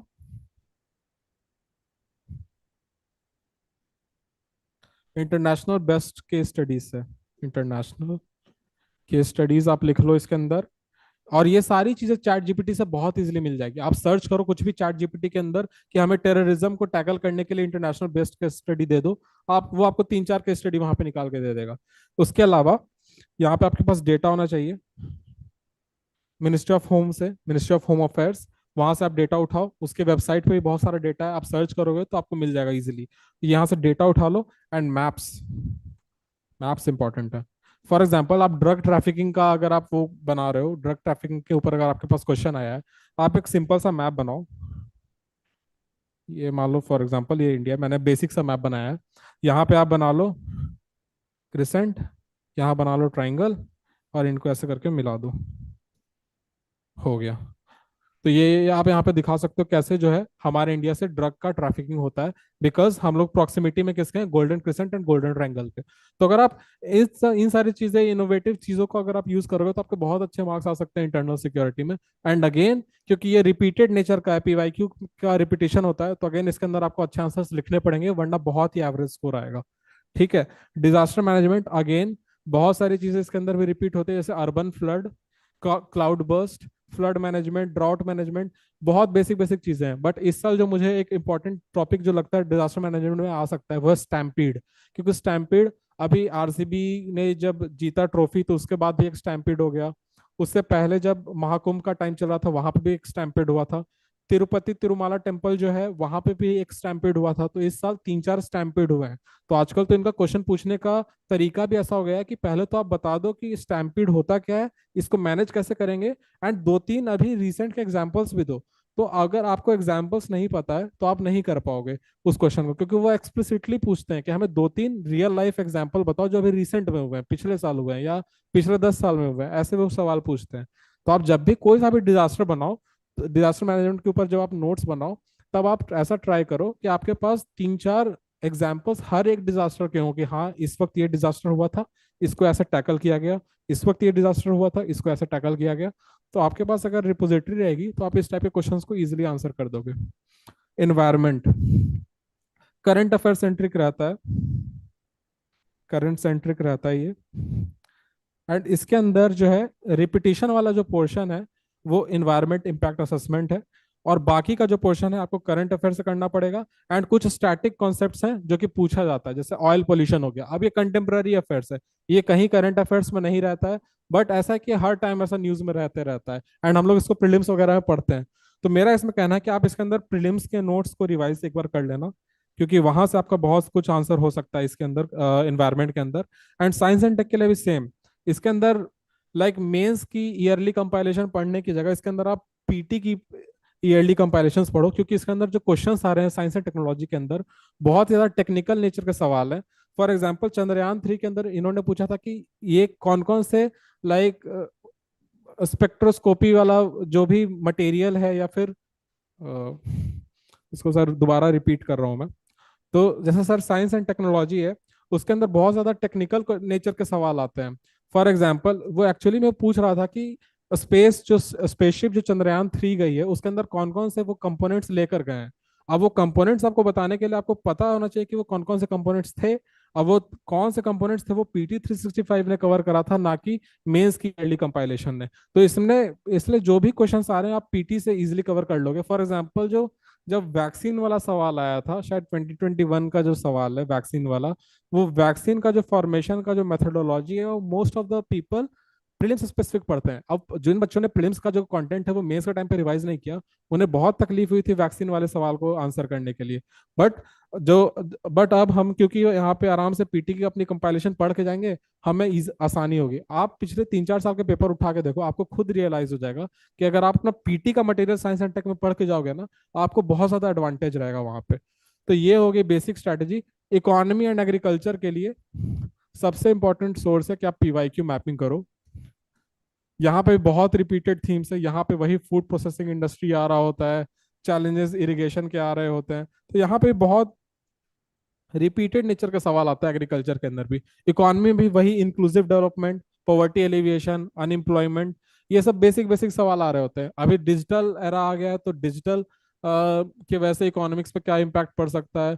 इकोनॉमिक्स इन द सेंस कि एम्प्लॉयमेंट पे, अनएम्प्लॉयमेंट पे, क्योंकि जब आर्टिफिशियल इंटेलिजेंस आएगा तो कुछ अनएम्प्लॉयमेंट होगा बट कुछ न्यू जॉब्स भी क्रिएट होंगे। तो इस तरीके का चीज है। अब आपको इसको करंट से थोड़ा सा लिंक करना पड़ेगा, बिकॉज इकोनॉमी के अंदर जो बजट एंड इकोनॉमिक सर्वे है उसमें जो जो थीम्स हाईलाइट होते हैं वो मोस्टली यहाँ पे आपको देखने को मिल जाते हैं इकोनॉमी वाले सेक्शन के अंदर। तो आप बजट एंड इकोनॉमिक सर्वे की जो समरी है उसमें जो जो हाईलाइटेड पोर्शंस हैं वहां से आप इसको थोड़ा सा देख लीजिएगा कौन कौन सा टॉपिक हाईलाइटेड है। And more over budget and economic survey से आप इन सारे ही चीजों के लिए कि जो भी इसके लिए डेटा उठा सकते हो। डेटा दिया होता है बजट इकोनॉमिक सर्वे में, बेस्ट केस स्टडीज भी दी होती है। तो ये दो चीजें आप एक बजट एंड इकोनॉमिक सर्वे से उठा लो, आपका काम हो जाएगा। तो ये हुआ GS 3 के लिए। अब बढ़ते हैं GS 4 की तरफ। GS 4 बहुत छोटा पेपर है, शॉर्ट, बट हम इसको कम टाइम नहीं देंगे अगेन, क्योंकि इसकी मार्क्स प्रोड्यूस करने की जो पोटेंशियल है बहुत हाई है। लिटरली हमें इसके अंदर 130 टारगेट करके चलना है। मार्क्स आए कितने भी वो हमें नहीं पता, हम वो बहुत सब्जेक्ट टू वो भी होता है, लक वगैरह भी होता है इसके अंदर कि हम कितने मार्क्स स्कोर कर पाएंगे। बट 130 हमें टारगेट लेके चलना है, क्योंकि टॉपर्स के आ जाते हैं इतने। तो हमें ये शॉर्ट है, इसका मतलब ये नहीं कि हम इसको 5 दिन के अंदर खत्म कर दें, नहीं, इसको हमको ड्यू रिस्पेक्ट देना पड़ेगा।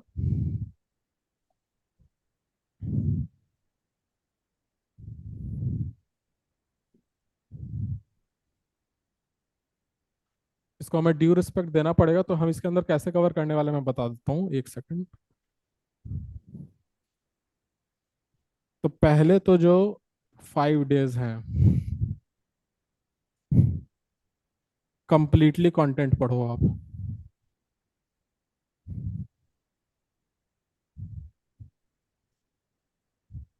कंटेंट पढ़ो, टॉपर्स की कॉपी पढ़ो। अगेन ऐसे टाइप का अप्रोच है।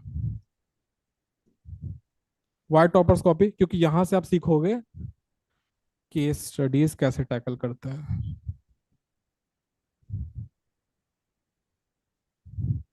केस स्टडीज आती है, आपको पता होगा ना ऐसे के अंदर क्या आता है, 130 मार्क्स का थियोरेटिकल पेपर, मतलब थियोरेटिकल आता है, जिसको सेक्शन ए बोलते हैं, एंड 120 मार्क्स के केस स्टडी आता है। ठीक है, तो एक्चुअली दोनों का इक्वल वेटेज है। तो जब आप 5 दिन के अंदर अपना कंटेंट पढ़ोगे, ये कंटेंट से आपका ये वाला थ्योरेटिकल वाला पोर्शन कवर हो जाएगा, एंड टॉपर्स कॉपी से आपका मोस्टली केस स्टडी वाला चीजें कवर हो जाएंगी। इससे आपको टॉपर्स कॉपी से आपको इसमें भी हेल्प मिलेगी, मतलब जो आप ये थ्योरेटिकल वाला पोर्शन इसमें भी आपको हेल्प मिलेगी। बट केस स्टडीज आपको बहुत अच्छे से समझ में आ जाएगी, शायद केस स्टडी के लिए ये वन स्टॉप सॉल्यूशन भी है। आप टॉपर्स कॉपी देखो, उसमें जितने भी केस स्टडीज वहां पे हैं, आप उसको पढ़ते जाओ, आपका एक बहुत वाइड मतलब एक रेडी हो जाएगा नोट्स की। हाँ, ये अगर इस तरह की केस स्टडी आए तो हम ऐसे आंसर करेंगे, इस तरह की केस स्टडी आए तो हम ऐसे आंसर करेंगे। तो इसके अंदर आपको बहुत अच्छा बेस रेडी हो जाएगा केस स्टडीज को टैकल करने का। अब बचे हुए 6 दिन हम क्या करेंगे? तो बचे हुए एक्चुअली 5 दिन प्लस 1 दिन है, इस एक दिन तो हमें टेस्ट लगाना ही है। जो बचे हुए 5 दिन है, हम उसके अंदर पीवाईक्यूज लिख रहे होंगे, एंड उसको ऐसे लिख रहे होंगे जैसे 3 घंटे का एक टेस्ट ही हो, 3 आवर टेस्ट। तो एक्चुअली हम इसके अंदर बहुत सारे टेस्ट लिखने वाले हैं, क्योंकि जो आपको ही पता हो कि एथिक्स का जो पेपर होता है वो सबसे लेंदी होता है, और वो सबसे लास्ट में भी होता है। तो लेंदी भी है, सबसे लास्ट भी है। तो आपको इसके अंदर ज्यादा टेस्ट प्रैक्टिस करने की जरूरत है, एंड अगर इसके अंदर आप ज्यादा टेस्ट प्रैक्टिस करते हो, यहाँ पहुंचोगे। यहाँ जैसे ही आप पहुंचते हो ना, आपके मतलब रैंक आने की चांसेस बहुत हाई हो जाती है यार। 130 टाइप का स्कोर अगर आप कर दो, बहुत अच्छे चांसेस हो जाता है कि हाँ आप आ जाओगे लिस्ट के अंदर। तो इसलिए हमें बाकी के 5 दिन पीवाईक्यूज बिल्कुल टेस्टिंग एनवायरनमेंट में करने हैं, कि हाँ हम पूरे के पूरे जो पूरा का पूरा पीवाईक्यू का पेपर, जैसे फॉर एग्जांपल आप 2024 का पेपर उठा लो, एंड उसको लिमिटेड 3 घंटे में अटेम्प्ट लेने की ट्राई करो। तो फिर सवाल आया कि सर बाकी के 3 घंटे क्या करेंगे? बाकी के 3 घंटे में इस वाले पेपर का एक आइडियल आंसर क्या हो सकता था, वो आंसर आप बैठ के ब्रेनस्टॉर्म करो। कि अच्छा ठीक है, 3 घंटे में तो मैंने ये सोचा, बट इस क्वेश्चन के पास अगर बस इस क्वेश्चन को सोचने के लिए मेरे पास अनलिमिटेड टाइम होता, तो मैं क्या सोचता? क्या मैंने जो भी अपना कंटेंट पढ़ा था, सारे इस क्वेश्चंस में मैंने यूज कर पाया, या कोई सा क्वेश्चन ऐसा भी रह गया जिसके अंदर मैं अपना, मेरे पास बहुत अच्छा कंटेंट था बट मैं उसको यूज ही नहीं कर पाया इसके अंदर। तो इन 3 घंटों में आप इस ये चीज पे फोकस करोगे कि क्या आपका यूजेबिलिटी हो पाया सारी चीजों का। अगर हाँ, तो कितना परसेंट हुआ, और अगर नहीं तो क्या और कुछ लिख सकते थे उस क्वेश्चन में। इसमें से कुछ क्वेश्चन ऐसे भी होंगे जो आपको नहीं आते होंगे कंटेंट पढ़ने के बाद भी। आप उसको चैट जीपीटी करो, आप चैट जीपीटी करोगे, उसके बाद में आपके पास उसका कंटेंट आ जाएगा। आप उस कंटेंट को अपने रीड किया, अपने नोट्स में ऐड किया, यू विल बी सॉर्टेड। तो ये हमें प्रैक्टिस करना है 5 दिन तक। 5 साल के हमारे पीवाईक्यूज हो जाएंगे 2019 से लेके 2024 तक, सॉरी 2020 से लेके 2024 तक, 2024 तक। एंड हमारे पास इतना ही टाइम है तो हम इतना ही कर पाएंगे। तो इतने साल के पीवाईक्यूज हमने लिख लिए, एक टेस्ट हमने लिख लिया, हमारा एथिक्स रेडी है मोर और लेस। तो ये हुआ GS 1 2 3 4 की स्ट्रैटेजी। अब थोड़ा सा बात कर लेते हैं हम लोग आंसर राइटिंग पे।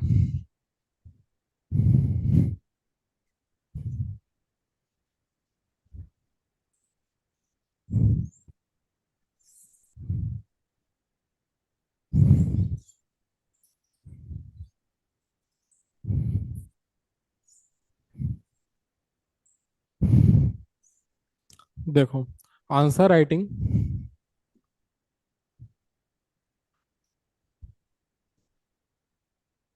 पहले तो कि इम्पोर्टेंट क्यों है, वाई, करनी ही क्यों है। बहुत ही ज्यादा बोरिंग प्रोसेस होता है ये आंसर लिखने का, बिल्कुल मन नहीं करता लिखने का, बहुत रेजिस्टेंस आता है, खुद को जबरदस्ती मोटिवेट करना पड़ता है कि नहीं यार लिखना पड़ेगा। तो क्यों लिखना? सबसे पहले तो एग्जाम ही सीखा है, लिखना ही है वहां जाके पेपर के अंदर। जो मेंस का जो पूरे हम जो 27 घंटे का पेपर होता है, थ्रू आउट द पेपर हमें सिर्फ लिखना है। We just have to right.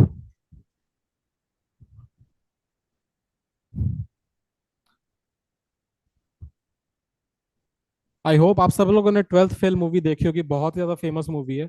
Twelfth fail movie के अंदर एक जो एक उसका सीन रहता है जिसके अंदर वो एक टॉपर होते हैं जो मनोज सर को एक लिखने के लिए ब्लैंक पेपर पर देते हैं कि आप अपने बारे में सिर्फ 2 पेज लिखो 7 मिनट के अंदर, एंड मनोज सर नहीं लिख पाते हैं।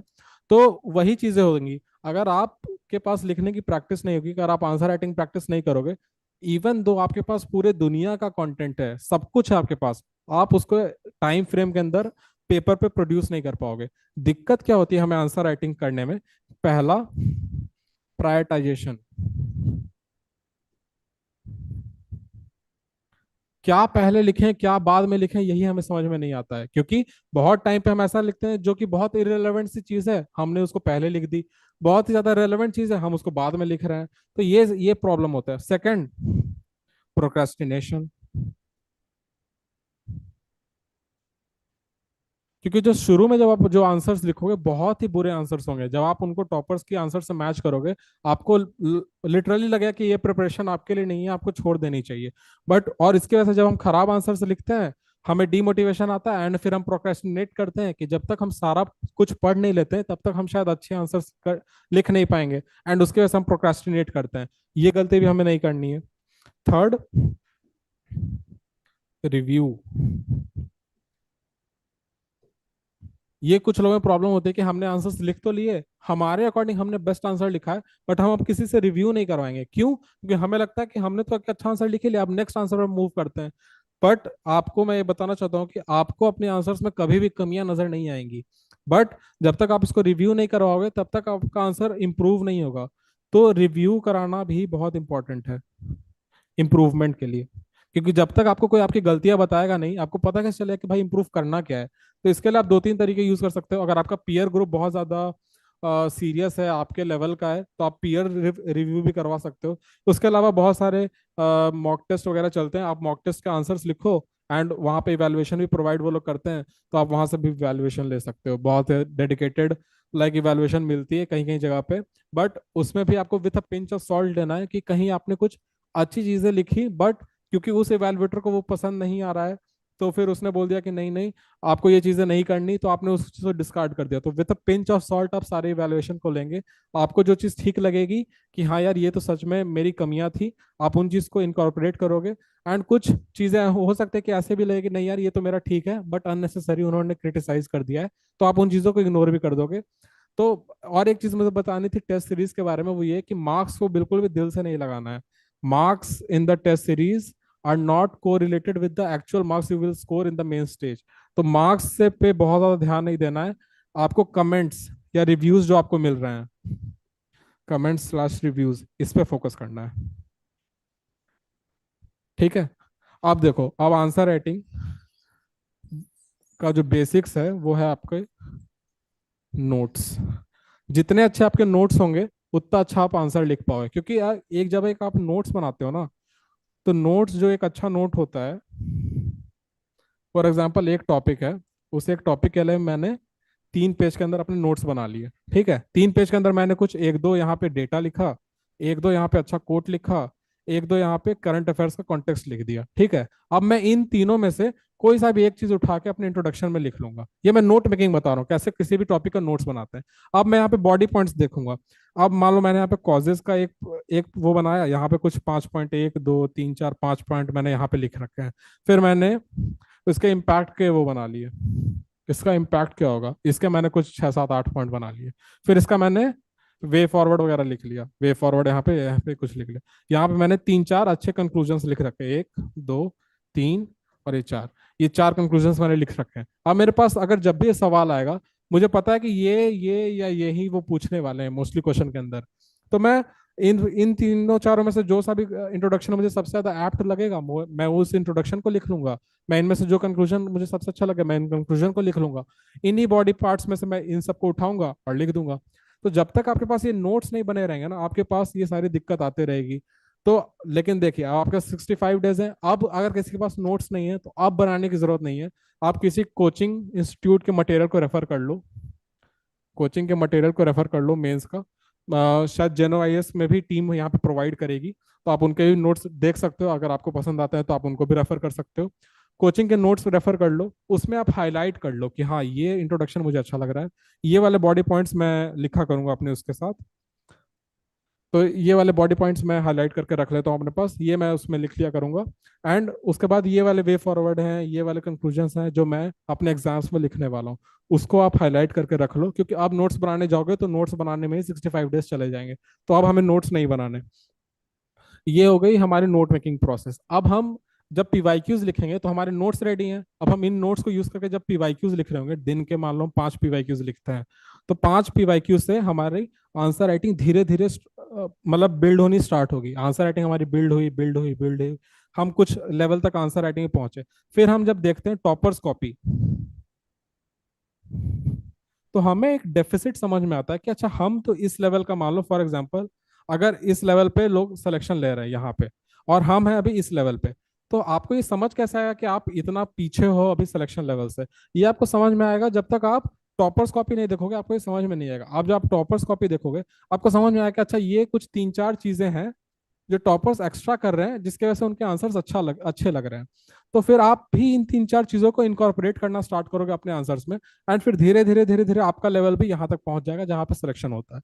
ठीक है, तो इसलिए टॉपर्स को भी देखना भी इंपॉर्टेंट है। रिव्यूज वगैरह सबका यही इंपॉर्टेंस है कि आपका जो लेवल यहाँ पे है, आपको बताया जाए कि अच्छा, आप अभी इस लेवल पे हो, आप अभी सिलेक्शन वाले लेवल पे नहीं हो। एंड फिर आपको ये भी बताया जाए कि इंप्रूव कैसे करना है, आप यहाँ से इंप्रूव करके यहाँ तक जाओ कैसे, ये भी बताते हैं जो मॉक टेस्ट वगैरह जो लेते हो उसके अंदर। या फिर आप खुद से अगर कर सकते हो मॉडल आंसर देख के, तो आप उसके थ्रू भी कर सकते हो। तो यहाँ इंपॉर्टेंट ये है कि आपको यहाँ पहुंचना है, तभी आपका सिलेक्शन होगा। तो इस पॉइंट पे जैसे ही आप पहुंचते हो, आपका सिलेक्शन लेवल आ जाता है। अब हुआ क्या कि अब आपने लिखना सीख लिया, अब आता है टाइम मैनेजमेंट वाला चीज। तो टाइम मैनेजमेंट के लिए है फुल लेंथ टेस्ट। एफएलटीज में ही आपका चेक होता है कि आप टाइम कैसे मैनेज कर रहे हो। तो अब देखो, टाइम मैनेजमेंट का मैं एफएलटी पेपर के अंदर टाइम मैनेजमेंट कैसे करना है वो मैं बताता हूँ। ये भी एक डिस्कशन का पॉइंट था, time management in paper.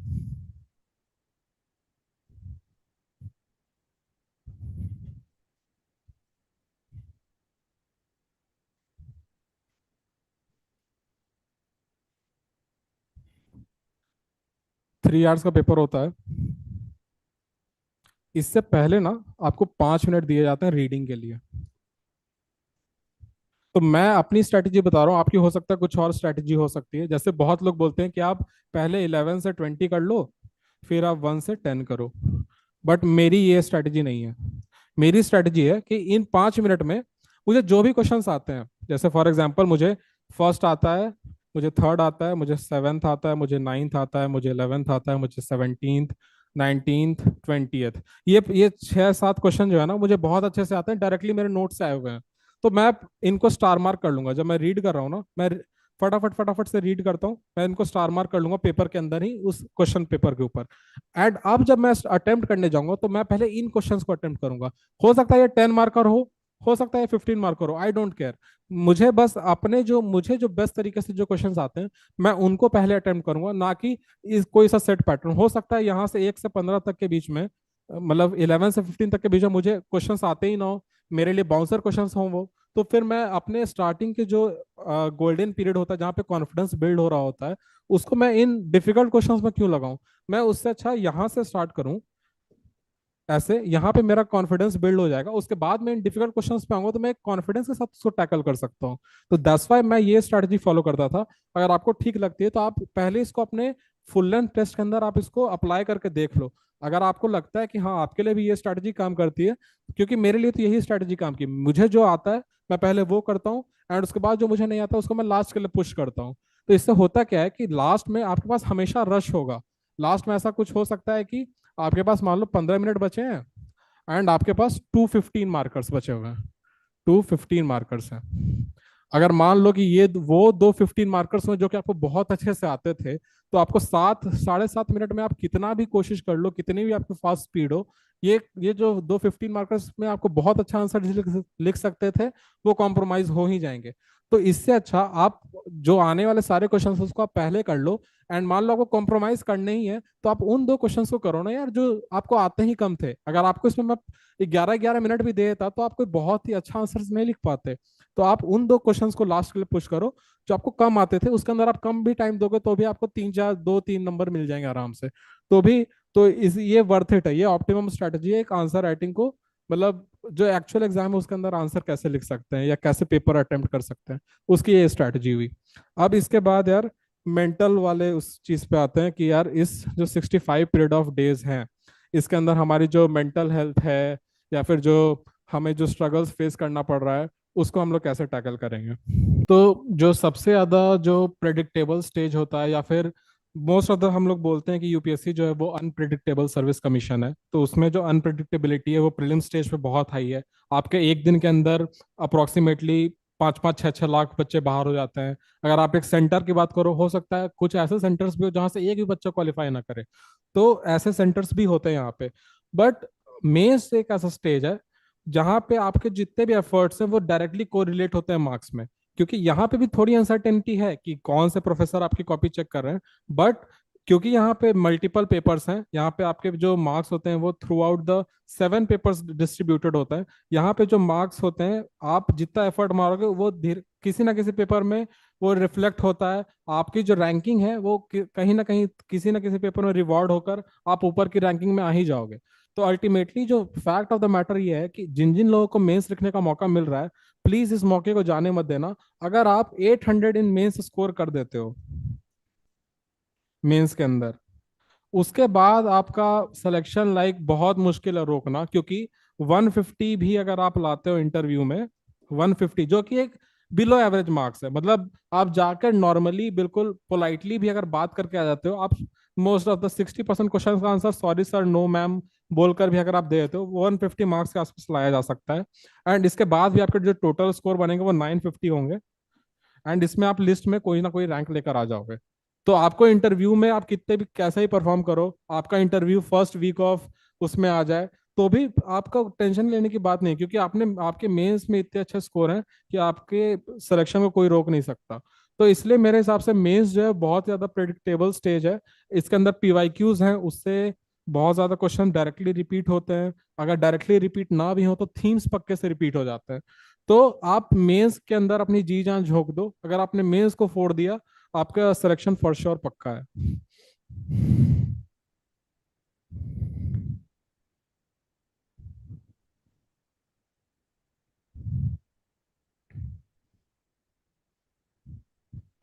Managing optional and GS subject during the prelims mains के, आप बहुत सारे बच्चों का ये डाउट रहता है कि हम लोग ऑप्शनल एंड जीएस को कैसे मैनेज करके चले। सिंपल है बहुत मैनेज करना। 50% ऑफ द टाइम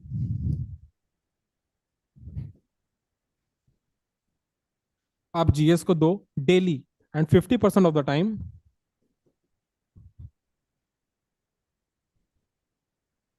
ऑप्शनल को।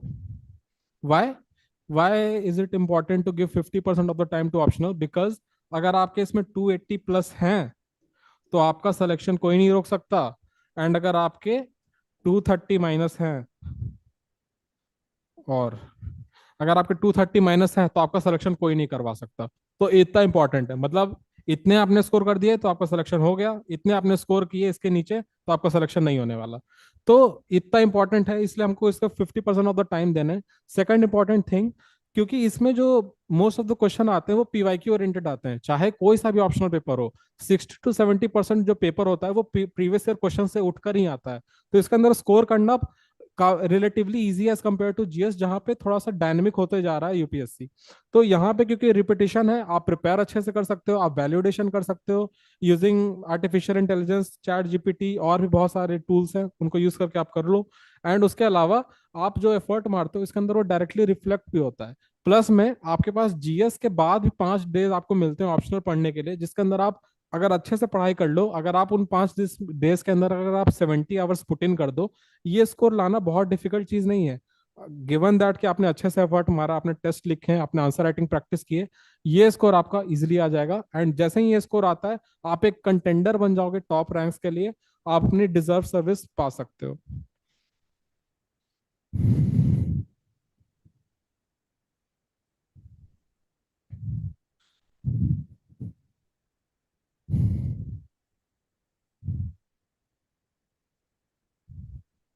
आंसर राइटिंग के लिए जो है वो डेडिकेटेड आपको एक पैटर्न फॉलो करना पड़ेगा। ऐसा नहीं है कि आप एक दिन के अंदर 3 घंटे के अंदर सारे के सारे टेस्ट लिख लोगे, ऐसा बिल्कुल नहीं होने वाला है। आपको स्टार्ट करना पड़ेगा 2 आंसर्स डेली लिखने से। 2 आंसर्स आप लिख रहे हो डेली, उसको आप इवेलुएट करवा रहे हो, उसको आप लिमिटेड टाइम फ्रेम में लाने की कोशिश कर रहे हो, उसके अंदर आप क्वालिटी आंसर्स लिख रहे हो। फिर जब आप धीरे धीरे ये करोगे, उसके बाद आपको एनालाइज करना है पीवाईक्यूज। अब पीवाईक्यूज को आप किस तरह से करोगे, पहले आपको सब्जेक्ट पढ़ने से पहले आपको पीवाईक्यूज देख लेना है। उसके बाद जब आप सब्जेक्ट पढ़ोगे, उस वक्त आपको रिलेट करना है कि अच्छा मैं इस वाले कंटेंट को इस पीवाईक्यू के अंदर लिख सकता हूँ, इस वाले कंटेंट को इस पीवाईक्यू के अंदर लिख सकता हूँ। तो इस तरह से जब आप लिंक कर लोगे, तो आपका कंटेंट जो है वो पीवाईक्यू के अकॉर्डिंग अलाइन हो जाएगा। एंड उसके बाद जब आप पीवाईक्यूज लिखोगे, आपकी अच्छी खासी प्रैक्टिस हो जाएगी। एंड उसके बाद आप एबल होगे फुल लेंथ टेस्ट लिखने के लिए। तो उसके बाद हमें लिखना है फुल लेंथ टेस्ट, जिसमें हम अपने टाइम मैनेजमेंट पे फोकस करेंगे कि कैसे 3 घंटे के अंदर हम पूरा का पूरा पेपर जो है वो कंप्लीट कर सकते हैं टाइमली। एंड उसके अंदर हम एक sufficient amount of quality maintain कर सकते हैं। उसके बाद इवैल्यूएशन। इवैल्यूएशन का रोल बहुत इंपॉर्टेंट होता है। हर बच्चा जो अपना पेपर लिखता है, वो अपने बेस्ट ऑफ द एबिलिटी से लिखता है। एंड उसको लगता है कि जो मैंने आंसर्स लिखे हैं वही बेस्ट हैं। बट क्योंकि आप अपने आंसर्स को खुद से नहीं इवैल्यूएट कर सकते हो, आप फर्स्ट टाइमर हो या फिर आप कम आपका एक्सपीरियंस है यूपीएससी के अंदर, तो फिर आपको इवैल्यूएशन बहुत इंपॉर्टेंट है, ताकि आपको आपकी वीकनेसेस पता चल सके। आपको हाईलाइट कर दिया जाए कि ये कुछ पर्टिकुलर पोर्शंस है जो कि आप गलत कर रहे हो। क्या आप इंट्रोडक्शंस बहुत ज्यादा लंबे लिख रहे हो, क्या आप कंक्लूजन्स बहुत ज्यादा लंबे लिख रहे हो, क्या जो आप पॉइंट्स उसको पॉइंट्स की जगह पैराग्राफ में लिख रहे हो, क्या आप जो पॉइंट्स आप उसको बहुत ज्यादा इलेबोरेटेड लिख रहे हो, बहुत बड़े बड़े पॉइंट्स लिख रहे हो, या फिर आप डेटा एग्जांपल्स इन सब से सब्सटैंशिएट कर रहे हो या नहीं कर रहे हो। अगर नहीं कर रहे हो, तो आपके अंदर जो गैप्स हैं, जो कंटेंट गैप है, वो कैसे फिल हो सकता है। तो ये सारी चीज आपको इवैल्यूएशन प्रोवाइड करवा सकती है। उसका सिमुलेटर्स। सिमुलेटर्स इसलिए इंपॉर्टेंट है क्योंकि यार वहां पे जो मेंस होता है ना, वहां पे आपको एक दिन में दो दो पेपर्स लिखने हैं। और जब तक आपको दो दो पेपर्स लिखने की हैबिट नहीं होगी, वो भी बैक टू बैक, फ्राइडे को आपका एसए का पेपर होगा, सैटरडे का आपको जीएस 1 जीएस 2 का पेपर होगा, एंड संडे जो है उस दिन आपका जीएस 3 एंड जीएस 4 होगा। तो बैक टू बैक 5 पेपर्स लिखने की अगर आप में स्टेमिना नहीं है, तो आप मेंटली भी थक जाओगे एंड फिजिकली भी थक जाओगे। तो इसके लिए सिमुलेटर्स बहुत ज्यादा इंपॉर्टेंट होते हैं। एंड इन सारी चीजों को करने के लिए टेस्ट सीरीज मतलब एक कॉम्प्रिहेंसिव वो है, एक टूल है, जिसमें पहले तो सेक्शनल टेस्ट होंगे जिसके अंदर आप थोड़े थोड़े आंसर्स लिख के प्रैक्टिस कर सकते हो। फिर फुल लेंथ टेस्ट हो सकते हैं। फिर इसके अंदर ही पीवाईक्यूज को अलग अलग जहाँ पे जो रेलेवेंट पीवाईक्यूज है उसको इंक्लूड किया जा सकता है। एंड टेस्ट सीरीज में ही एक सिमुलेटर भी दिया रहता है, जो कि आप अपने अकॉर्डिंग उसको कभी भी दे सकते हो। मतलब यूजुअली जो बच्चे हैं वो last phase of the mains preparation में ही देते हैं, ताकि तभी उसका सेंस भी बनता है। आप अच्छी प्रिपरेशन से दोगे, तो उसमें आपको स्ट्रेंथ एंड वीकनेसेस भी आपकी पता चल जाएंगी। तो ये एक टेस्ट सीरीज से आपका ये बेनिफिट हो सकता है।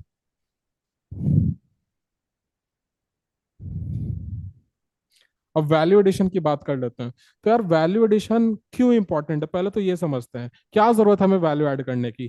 क्या सिर्फ पेपर पूरा करने से सिलेक्शन नहीं हो जाएगा।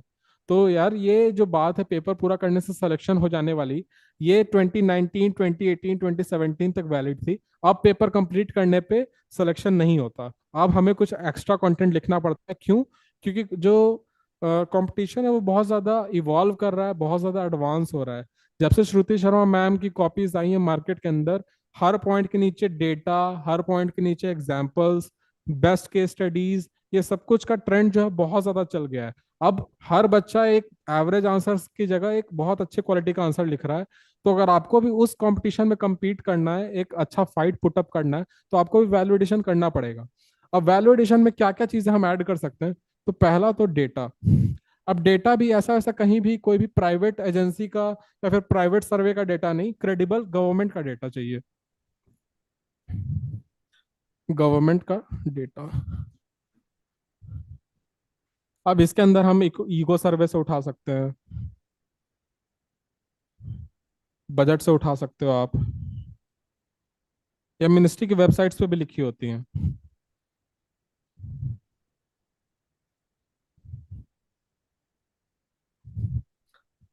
पीआईबी, अगर आप कोई सा भी मान लो आपको डेटा नहीं मिल रहा है, तो आप उस पर्टिकुलर कीवर्ड को सर्च करो एंड उसका क्या पीआईबी लिख दो, आपको पीआईबी के एक दो जो रेलेवेंट सबसे रिसेंट वाले आर्टिकल्स है वो मिल जाएंगे। उसके अंदर आपको रेलेवेंट गवर्नमेंट का डेटा मिल जाएगा। तो उसमें आप मिनिस्ट्री का नाम कोट करो एंड वो वाला गवर्नमेंट का डेटा पुट कर दो। तो आपका ये सारी चीजों से आपका ये रेडी हो जाएगा। इसके अलावा आप जो है वो और भी ऑर्गेनाइजेशन का यूज कर सकते हो, जैसे for example world bank, UN,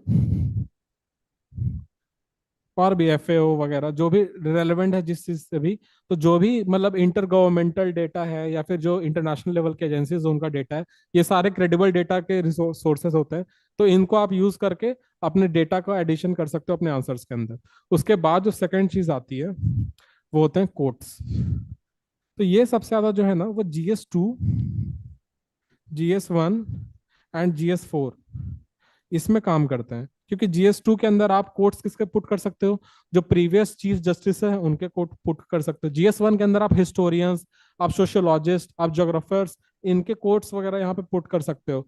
GS4 के अंदर तो मतलब बहुत सारे सोक्रेटिस हैं, प्लेटो हैं, इन सारे कोट्स आप यहाँ पे इंक्लूड कर सकते हो। तो GS4 के अंदर तो बहुत ही एक्सटेंसिव यूजेज आएगा कोट का। बट बाकी GS के अंदर भी अगर आप करते हो तो एक फ्रेश पर्सपेक्टिव मिलेगा एग्जामिनर को, एंड आपको 0.5 या 1 मार्क्स एक्स्ट्रा मिल सकते हैं। उसके अलावा डेटा हो गया, कोर्ट हो गया, इसके अलावा आते हैं ये सुप्रीम कोर्ट जजमेंट्स। ये स्पेशली आपको GS2 में काम आएगा। उसके अलावा आते हैं डेटा फैक्ट्स हो गए, कोर्ट्स हो गया, जजमेंट्स हो गए। इसके अलावा है बेस्ट केस स्टडीज। कोई भी चीज हो, कोई भी प्रॉब्लम हो, फॉर एग्जांपल पॉवर्टी। अब India and China started at the same place, लेकिन चाइना के में पॉवर्टी जो है वो काफी कम हो चुकी है। तो चाइना ने कुछ तो ऐसा किया होगा। अब उस बेस्ट केस स्टडी को अगर हम लोग भी अडॉप्ट करें तो हम भी अच्छा कर सकते हैं। तो वही बेस्ट केस स्टडी हर एक फील्ड से, जैसे वाटर मैनेजमेंट है, कोई ना कोई ऐसा देश होगा ना जिसने बहुत अच्छे से वाटर को मैनेज किया है, तो उस देश की हमें केस स्टडी बस ChatGPT पे टाइप करके केस स्टडी इंक्लूड कर लेनी है अपने नोट्स के अंदर। एंड सिर्फ नोट्स में इंक्लूड नहीं करना, अपने आंसर्स में भी डालना है। तो मेरे अकॉर्डिंग ये चार जो है ये through out the paper use होने वाली चीजें, अब एक्सेप्ट ये सुप्रीम कोर्ट जजमेंट।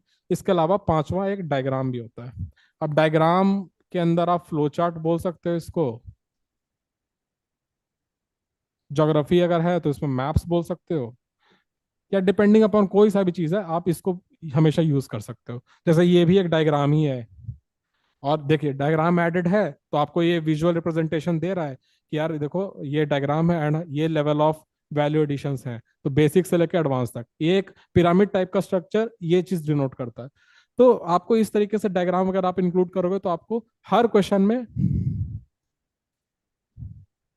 ये आपको एक्स्ट्रा मार्क्स मिलते चले जाएंगे। एंड यही मार्क्स का अल्टीमेटली डिफरेंस होता है।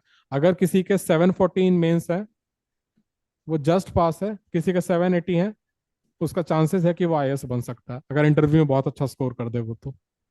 ठीक है, एंड ये 40 मार्क्स का डिफरेंस क्या है? 80 क्वेश्चन आपके आते हैं GS पेपर्स में, हर क्वेश्चन में 0.5 का एक बच्चा एडवांटेज लेता चला गया, तो 40 मार्क्स एक्स्ट्रा आ गए उसके। तो वो काम जो है वो वैल्यू एडिशन कर सकता है। आप एक लेवल तक पहुंच सकते हो सिलेबस कंप्लीशन तक, बट उस लेवल से अगर आपको और मार्क्स इंक्रीज करने हैं, मतलब 740 से अगर 780, 800, 820 तक जाना है, तो आपको इस लेवल का वैल्यू एडिशन करना पड़ेगा अपने आंसर्स में।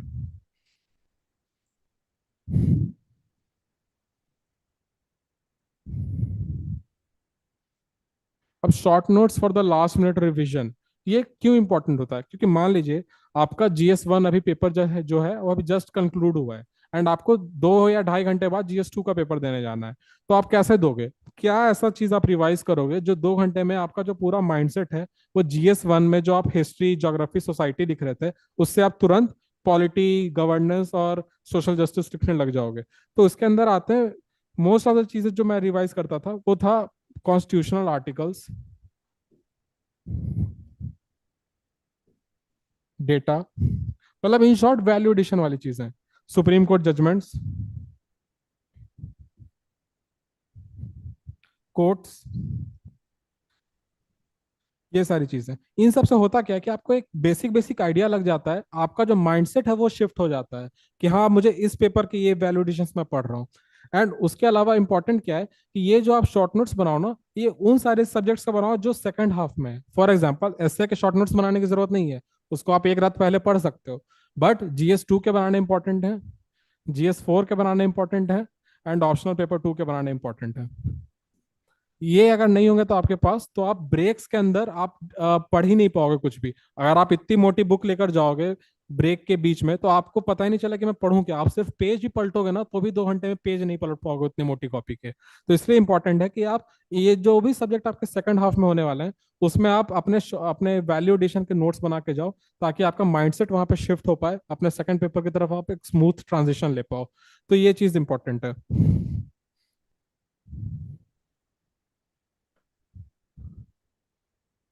ये मैंने ऑलरेडी डिस्कस कर दिया है। हाँ, mental stress, anxiety, break down in between pre and main stage and in the exam hall.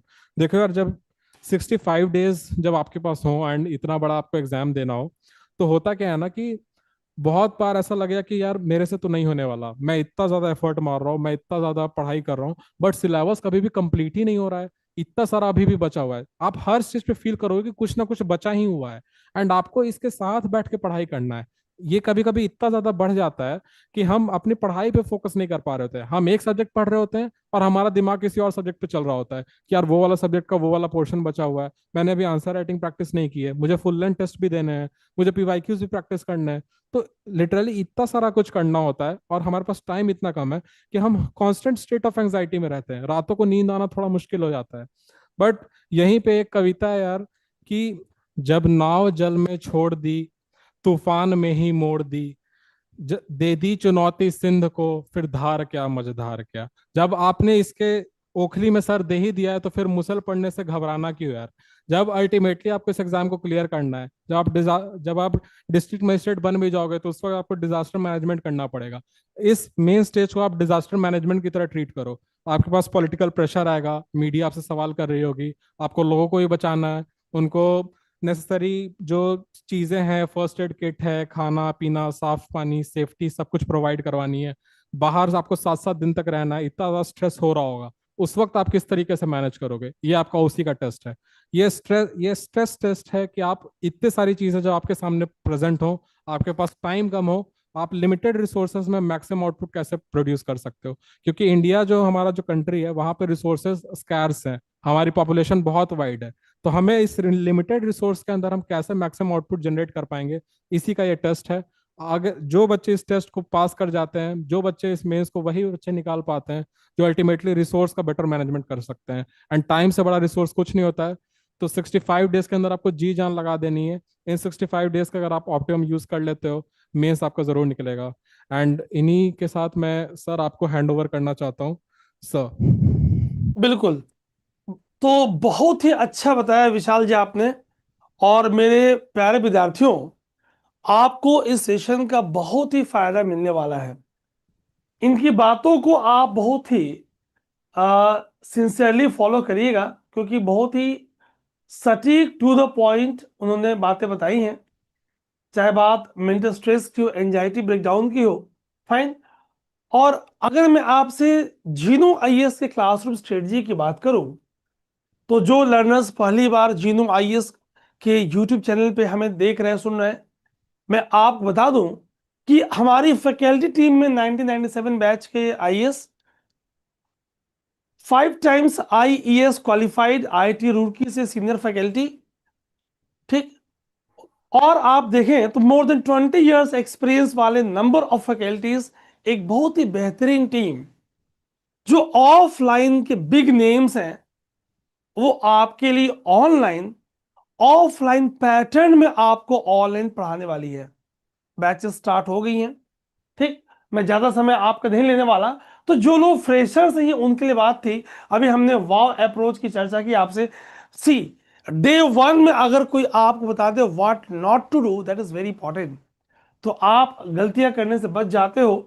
और नीचे डिस्क्रिप्शन में जीनो आईएएस का व्हाट्सएप चैनल है, आप उसे क्लिक करके ज्वाइन कर लेंगे। फाइन। सो फाइनली हम कंक्लूड कर रहे हैं कि आप बहुत बेहतरीन पॉजिटिविटी के साथ अपने मिशन में लग जाएं। जो लोग 25 में एग्जाम दे रहे हैं, अभी आप विशाल सर ने आपके बताया कि समय नहीं है। And guys listen very carefully, time and tide wait for none. Everything has a right time, a time to read, a time to play, even a time to strike while iron is hot. Hindi में बोलते हैं ना, लोहा गर्म है, मार दो हथौड़ा। तो आप एक बड़े ग्रुप से माइनर ग्रुप में आए हो आप, क्लोज टू लेस देन 15,000 के ग्रुप में आए हो आप। सो जर्नी में आप मोटिवेशन के साथ, पॉजिटिविटी के साथ लगे रहेंगे।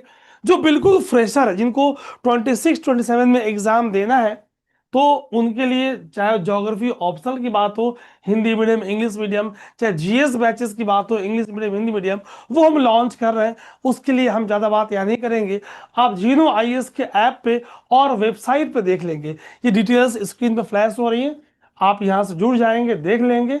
और आप लोग का बहुत बहुत धन्यवाद। So thanks Vishal for your awesome guidance.